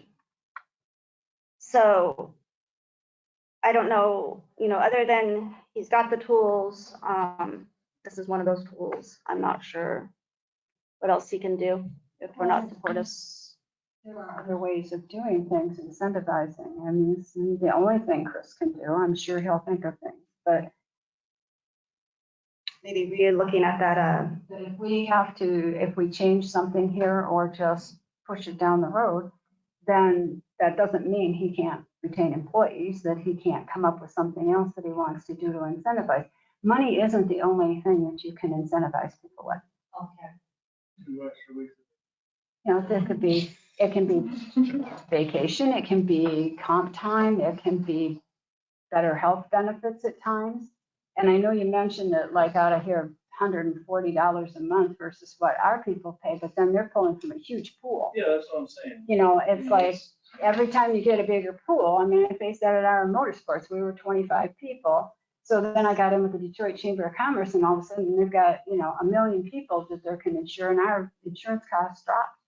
But you've got to have that pool that they can base, you know, getting all the premiums in for and not having to pay it all out. So, you know, there's a lot of things we can look at. For the one that is here, as far as I'm concerned, we can take a vote on if we wanted to on what the side letter says and say no to that.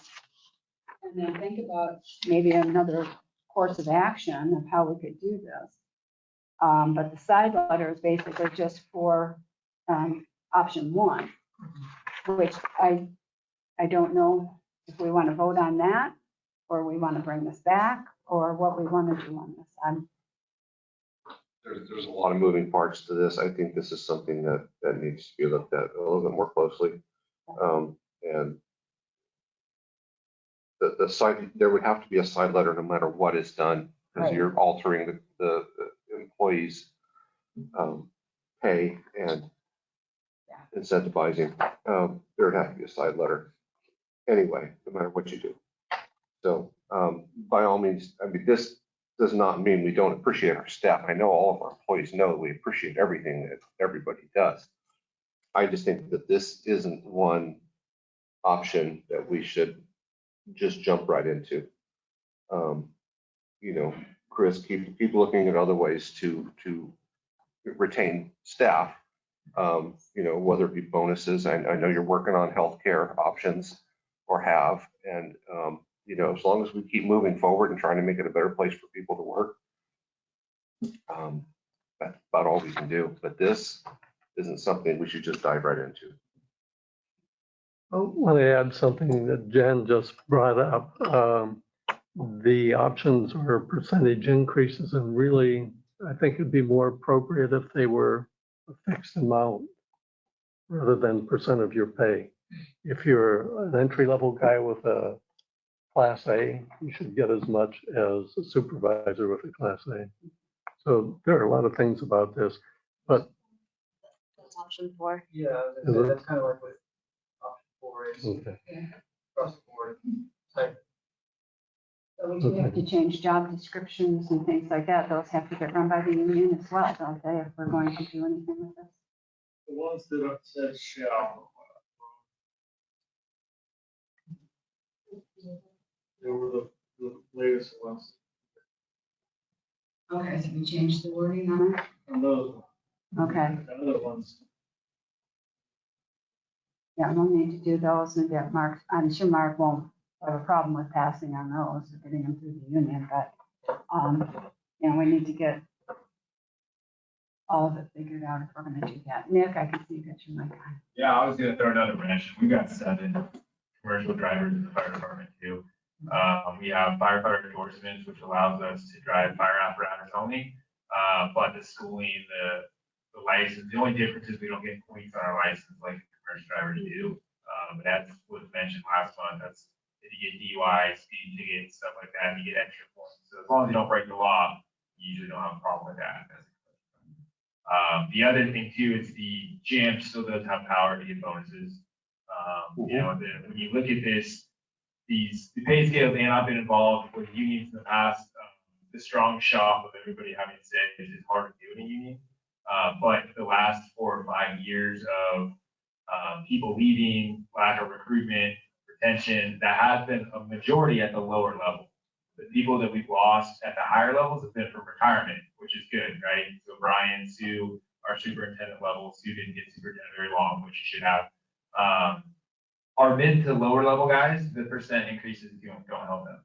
You know, I mean, you get an extra $200, and that's not a livable wage in Shelter Cove. And so, yes, that is an entry level job, but if we want to recruit or retain somebody at entry level job, they have to be able to make a livable wage in Shelter Cove, and that's hard to do it in an entry level job. And so when you look at the increases to the LU negotiations, a lot of it was lopsided. Our superintendents are still underpaid compared to our competition, but as you said, the rates, you know, one of the few things that the whole entire board is right, but everybody has a different, you know, reason of why we should or shouldn't do something. It is a lot more complicated. Every decision we have is going to have a reaction somewhere else, like I said, with the fire department, those drivers that aren't accounted for, which then we have to go back and look at 2010 again to catch everything up. So everything is connected. There's no push from our firefighters to get any incentive on their commercial class B. It gives them a boost in their rank usually. When you promote to an engineer, you have to get that license, maintain it, to drive the heavy. That being said, these guys do need something. We are going to probably lose some of our lower level guys right now that just can't afford to live out here. Everything is more expensive now, as I said, with the fire apparatus going up, that includes milk and gas and everything else. So that is something to take into account, even though we do need to look at it deeper. Our biggest change at the fire department is the economy in Shelter Cove. You know, I had guys who had no financial worries. The majority of my department had no financial worries for the last 30 years. The last year, we've had to focus on it. Management working with a bunch of we're turning our fire departments to ways of creating jobs. Where before we benefited off of a lot of the marijuana industry and people that had no work hours and owned companies that could volunteer. And so we're seeing that now, and it does trickle down to our general laborers, even at more operator rates. And so that's something, and the union's got to start now. Our next negotiations, they have to be plan together and start thinking about everything now, to where we can have a cordial negotiation that, you know, has been thought out instead of when you actually go to negotiations. There's nothing saying that you guys can't talk with the union guys right now, start coming up with those ideas and start getting agreements together before the actual negotiations happen. The Cal Fire unions and, you know, same as the CO unions, they're year-round negotiations. They're coming up with plans, they're looking at ideas, they're seeing what other groups are doing. It's not just during negotiation time. So even though this should have been in negotiations, it is something that's always ongoing for these guys. And getting a idea, I'm not union, but I talk to union guys. You know, John and Frank are both part of the fire department. And so seeing all the different aspects of the district, it's very different from a superintendent level to a general laborer level right now. And that's where we're going to hurt for our recruitment retention.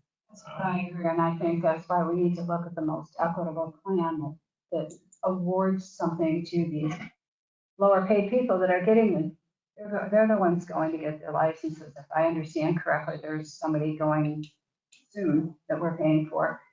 And he's one of the lower paid people, and I would like to see somebody like him get something for what he's doing. You know, and get some kind of a stipend. And no offense, John, but if it was you going for it, I don't feel like, you know, like a percentage thing or whatever would be worthwhile, because I can see the huge difference in hourly wages as it goes down through to the guys who are, you know, the general laborers and new people that we keep losing. Your premises that you train for PG&E, for example. 1-for-1. What? Yeah. So 1-for-1. The other thing taken into account is the work that is expected from each position and the incentives going towards that. Right? I think for a superintendent, the incentive to drive a dump truck shouldn't be as high as the incentive to get grants. Okay? That's a whole other conversation and another proposal, but if these guys go get $5-6 million grants, maybe they are entitled to a 5% increase in their wages, right? And so, but it doesn't make sense for a dump truck driver. So it does, there are other options within the same thought process that could be part of recruitment retention later on. And I think it's definitely worth that conversation, looking at the bigger picture. I think we have to look at the big picture. I mean, obviously, we're small and sometimes our superintendents have to drive a dump truck or whatever, but you would prefer that they're doing more things like getting prepared and filing for, you know, applying for grants, etc. But I really am concerned because I have seen a lot of turnover we've had in our lower level people, and they're the ones we've got to start thinking about, you know, trying to take care of if they're going to be doing these things. So I prefer something along the lines of step 4 if we were going to do it, because that is not based on a percentage, it's just based on annual. So I hadn't even thought of the aspect of the fire department, with their. We're not requesting anything right now. They don't even know about this meeting yet. Well, some of them do, trust me, that sit here through the meetings that I hear in my ear, but, I know it was a real pain to get the firefighter thing last year, but, to do that too, so. Anyway, I don't know. What do we as the board want to do? Do we want to vote on one of these, or do we want to move it ahead for further discussion with the union and probably John, since he's our union steward? I would like to move it forward with the union, or just keep it up for discussion as to how it'll be addressed. I think after listening, I do feel that it is important for the lower on the totem pole employees, so to speak, that it does, that they are given a better incentive, and that's what option 4 does. Because you're right, like the percentage wouldn't give them that much. So, but I just want to reiterate to the rest of the board, like, not that we're kind of preaching to the choir here, but also to the community. I think it's just so important to just keep remembering that in times of emergency, when we still have power and other places don't, I see lots of kudos given to the district and district employees. And then as soon as we kind of go back to regular operations, that enthusiasm and support and appreciation, at least publicly, seems to go down. And so I just want to remind people that with our employees, they really are married to the district, because we are on a skeleton crew. We don't have the employee where we're able to rely on other, like John, having other employees to fill in for him, et cetera, et cetera. A lot of our employees can't even leave the Cove at this point. So they don't get to live normal lives. And from my perspective, even though it looks like they're being paid well, like I said, we've been playing catch up. And I just hope, and I'm encouraged, Chris, that you are looking at ways on incentivizing for long-term employee retention, because the last 2 general managers, that was not their management style. So thank you. But yeah, I'd like to keep discussing it or figure out. I agree with you. I still think this is something that should be saved for, our next contract. Because like I said before, it never came up in negotiations, so I don't see how it can be that big of a deal now, and it wasn't a year ago. What are those next contracts? We're gonna start preparing probably in about a year and a half. It's 2 years out. The 3-year contract, right, John? Yes. 26. I think you need to start preparing before that. I think we need to start getting ideas and be prepared for it, because otherwise it was just, I know you and Susie kind of got thrown into it a little heavier than We went through, we hired the attorneys, and they just kept dropping like flies. And at the end of the day, I was the only one left standing from the district side. It was a mess. That's why I think we need to be prepared, and I think this needs to go for further discussion and talk. Maybe time to discuss it with the union. Brush up on your negotiation skills. Yeah, we're gonna have that fun in a couple of years, but I think it would be good to sit, maybe spend time with our union employees and talk to them about things they need or want, or would make them want to stay here with us. Absolutely. So let's move this along to further discussion, and whether we'll bring it back next month or we spend more time talking to union and union people and figuring out the most equitable way to incentivize these people for these licenses, as opposed to the percentage, or, just. Okay. All right, we go. Everybody in agreement on that? We're gonna push it ahead. Yes. All right. Getting near the last stop here. A big item is our budget. We have to have this budget in place by June 30th. Last month, we had several board members who requested a review of the budget to see if Chris and his team could possibly cut anywhere. I spent a lot of time looking at this and talking to everybody, and frankly, there's no fluff in here. Too many years we've spent with the can getting kicked down the road, on capital things or even just basic maintenance. The last general manager did not work closely with the superintendents for the budgeting. And he kept cutting and cutting and cutting to the point where we ended up with what we had during the one storm where, Chris, you had to authorize $65,000 worth of repairs to the sewer. We can cut things that are maintenance, we can cut that stuff, but then it just comes back to us as an unbudgeted item that we have to approve. Because you can't keep letting the maintenance go. It's way too important. So one of the things I tried to do to show everybody, and I think I mentioned this before, I split, you have your copy of the full budget, and then I split out the budget into getting the grants out of it, because grants are a whole nother animal. You spend the money, you get it back, you've got your in-kind, which hopefully we've approved before we accept the grant. Operations and capital budgets. Well, capital budgets obviously are based upon our strategic plan, which we don't have a good roadmap yet. That's coming up.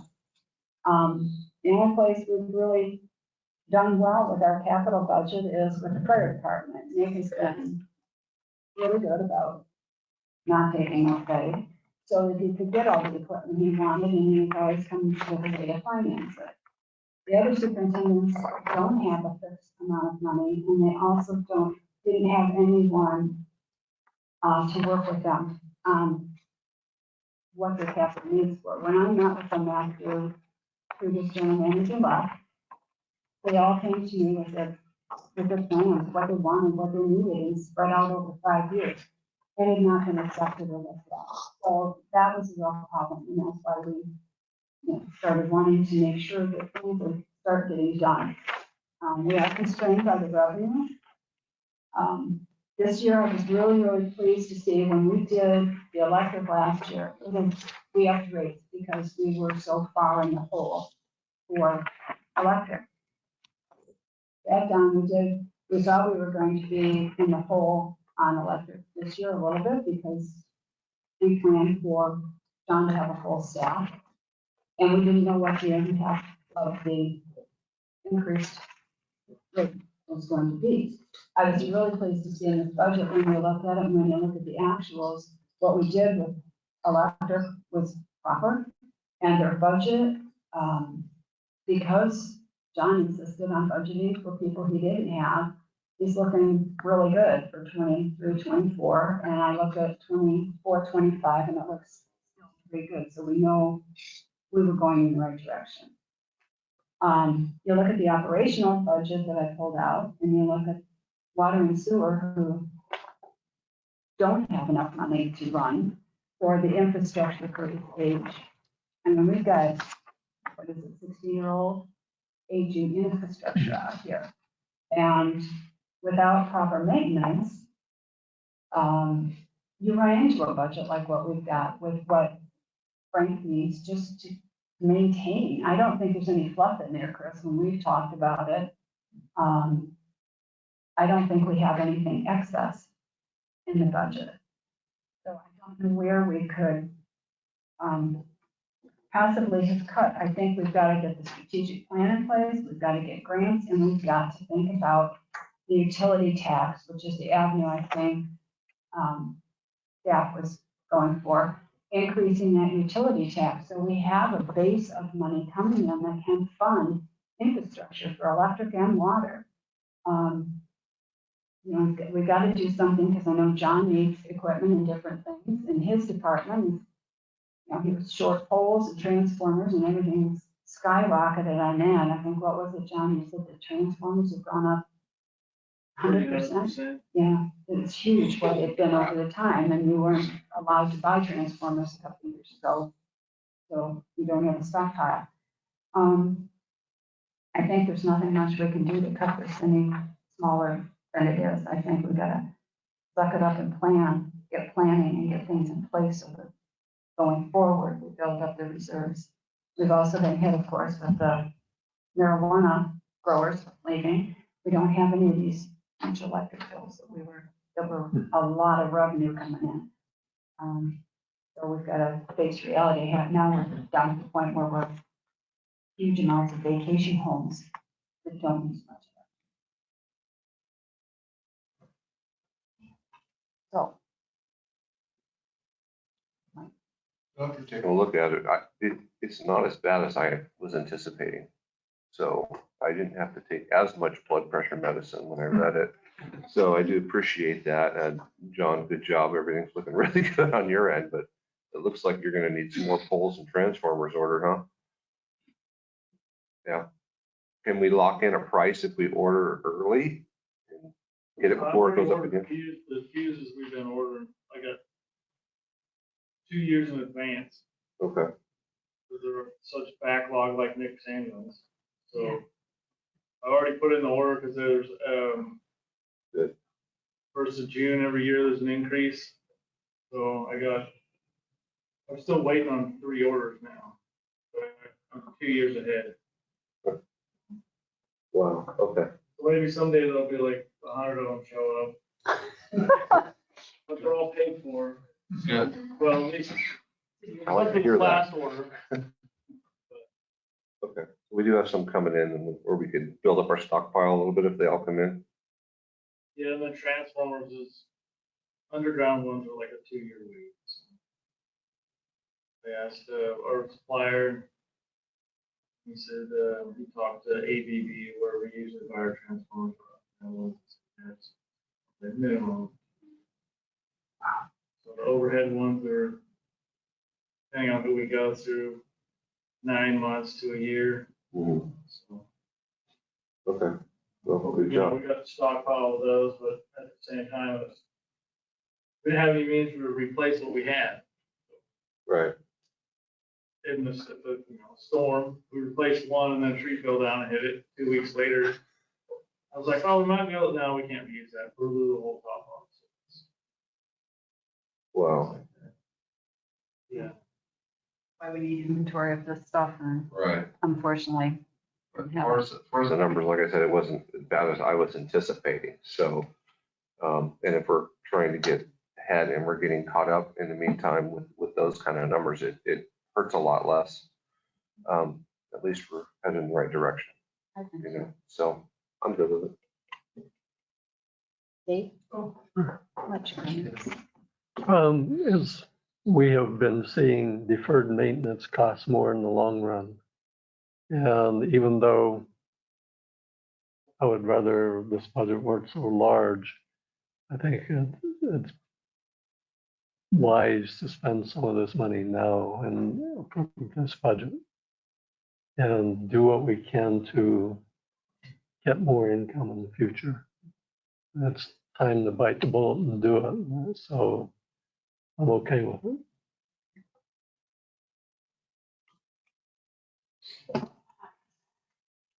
Yeah, there's definitely not really any fluff in this budget. It is what it takes to run the district. And I agree, you know, that was pretty much what I was thinking, Dave, is the more we defer maintenance, the more expensive it gets. That's something I think we've been learning this last year. Because a lot of this we knew years ago, several years ago, where we needed to start doing more maintenance, and it was just denied by previous general managers. So now we're dealing with this now. With bringing in more revenue, and we're talking about the property tax increase, that probably is the only way we're going to be able to do what we need to get done, along with grants. That does take some time. We're a ways out from being able to take that to the public, and it has to go before a vote within the cove, and that's a two-thirds majority of registered voters have to approve that. So there's going to be a lot of community outreach, I'm sure, in regards to that. I'm wondering, and maybe this is for another time, but we may need to look at our water cost and maybe do a water sewer increase before then, because just speaking for myself, we're outside of the Seward part of the cove, so we're responsible for our own septic, so we don't pay into that infrastructure. No, and also we are solar, so we don't pay into the electrical infrastructure. However, we do get the water, and as much as I like my bill, I do understand that it's pretty low for what we are, for the infrastructure costs and needs. And so even as someone that is my main utility, I don't, want to have to pay more, but if I need to, then, this budget's kind of reflecting that we do need to be paying more for water. I think that's probably going to have to come up here shortly. Yes, I think so. And even if we do an interim rate increase until we can get the utility tax through, it's maybe a possibility as well. But that was my first thing when I looked at water, particularly operationally when I pulled it out, not even looking at their capital needs.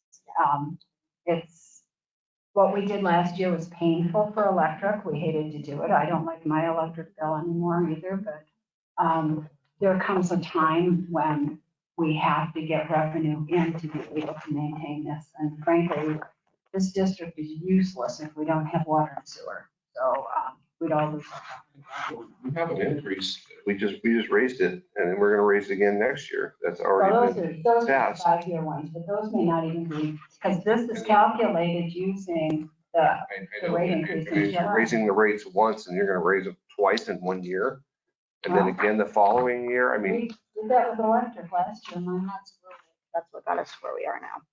But the best thing and the best for the residents is if we just do the utility tax increase, because if you look at we have raised rates as a monthly rate in your budget, whereas the utility tax is split in two and it's not that much. It probably costs a tenth of what would be if we had to raise the rate. So, I think that's what Chris is working towards, and Zoe, to get where we have to go. But that does take time. How long it took you? Over 2 years, didn't it, for the department? Yeah, it's a lot of it depends on when you start your campaign and what your campaign is. You guys have a little bit easier. You have an alternative. The fire department didn't really have an alternative. This is what we needed. It's the only price we could put on the budget. But with you have rates versus tax. Rates are only for people that pay the rates and have homes. The tax is everybody that has property development, which is a lot more.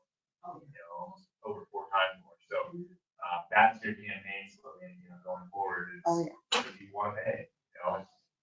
But yeah, it's definitely in that our water system is besides the wildfire issue, the water is our next biggest issue for hazard mitigation plan. If we have an earthquake, we just lost a hydrant on Father's Day.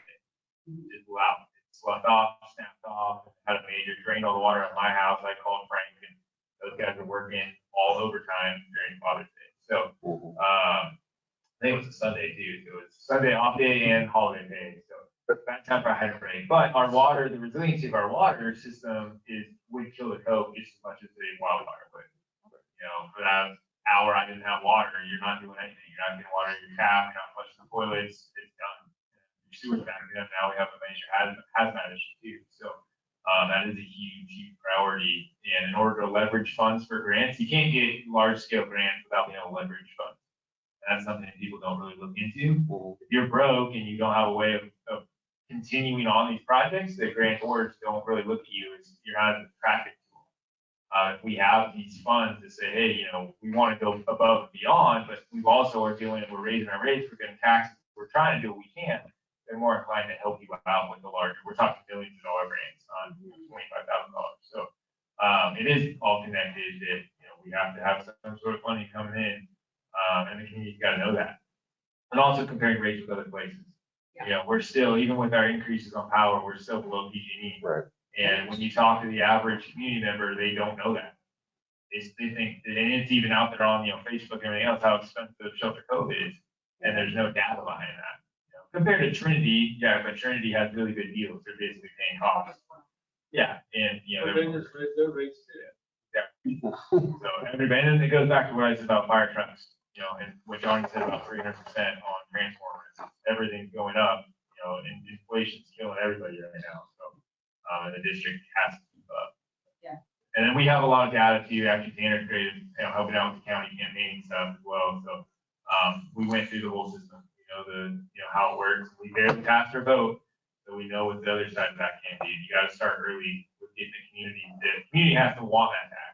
You know, it shouldn't be us saying, hey, this is the tax we want to put on you. They should be coming to us and saying, hey, we don't want our rates raised. If there's anything we can do to do that, what can we do? And that's how we do it.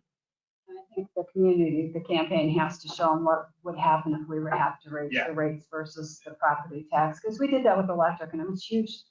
I mean, you can get everybody taxed because even if these vacant properties that are sitting here, they're benefiting by our sewer and water system because otherwise, you know, they're worthless. I hate to think of what my house would be like if all of a sudden the system completely fails and it's unsaleable. We've got branches Sequoia at all the point. Yeah. Property value. Yeah, so that's the Shelter Cove without infrastructure. Right, and that's where I think we've got to start really hitting on the things that need to be done. To just try to cope with this inflation on everything that's happening to us. So if we are all in agreement on this budget being as good as it can be, shall we take a vote? Was there any public comment? Well, I don't know. It doesn't look like it. Do we have any public comment on our budget? Two of them are relatives, they have to be here. Yeah, that's. Yeah, that's it. That's all that survived. Yeah, the contractors, I don't think are going to put us too much at this point, but so. Like a motion? Yes, I would like a motion, Mike, please. I will make a motion to adopt Resort Improvement District Number 1 and Shelter Cove Sewer and Other Facilities Maintenance District Number 1 and Shelter Cove Fire Department fiscal year 2024 and 2025 budgets as amended. I second the motion. Hannah Evans, Aye. Beth Hargrave, David Sommer, Aye. Michael Flurry, Aye. Ashley Bucci, Aye. motion carried. Okay, moving ahead to what is our final item. Billy, this is you. I was gonna say, this one will be short and it was a little bit of an oversight. So this topic is to create a grant income and grant expense line for the well site improvements. It was, these budget lines were included last fiscal year's budget and the upcoming, but there wasn't one in the current. And I typed out that we found ourselves with $9,589 that was supposed to go to that grant. However, Chris looked at it a little more and he was like, oh, this is for a different project. So really only $50 of it is, but we would want to still create those budget lines to put the CEQA documentation, notice of exemption fees into the appropriate documentation line.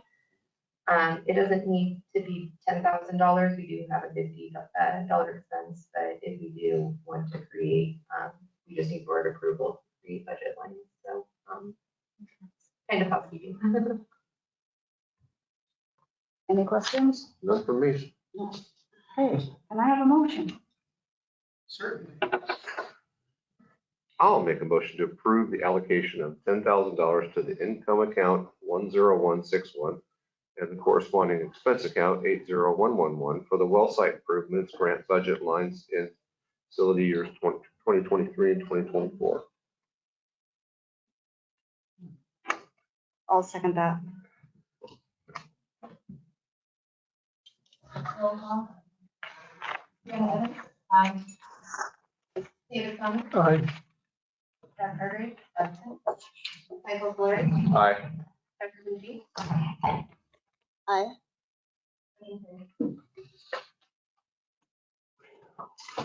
Again, thank you for sticking it out. I do have just on, I see we have unfinished business.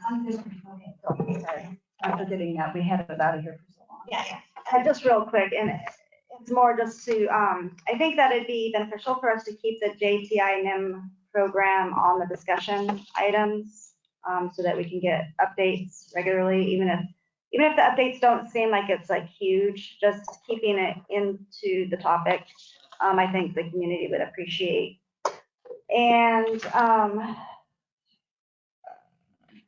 then as well with the strategic plan update, that'll be continued in our discussion. And then the other thing I thought might be helpful is if we do a code enforcement discussion update as well, possibly during the discussion items, and just to see where we're at with the county on that and certain areas in the code. And then I was also wondering about if we needed to still codify the employee restructuring. I have asked for that. Okay. That's that. So I'm not sure if we finalized it to bring before the board next month. But I know we were talking about it and you were going to discuss it with the superintendents, make sure there were no more changes to it. Yeah, I think I was gonna add that as an action item for July meeting. Okay. And that's it.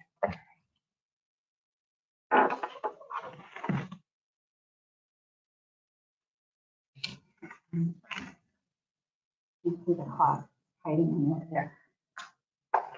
Meeting adjourned at 12:46. I want that clock.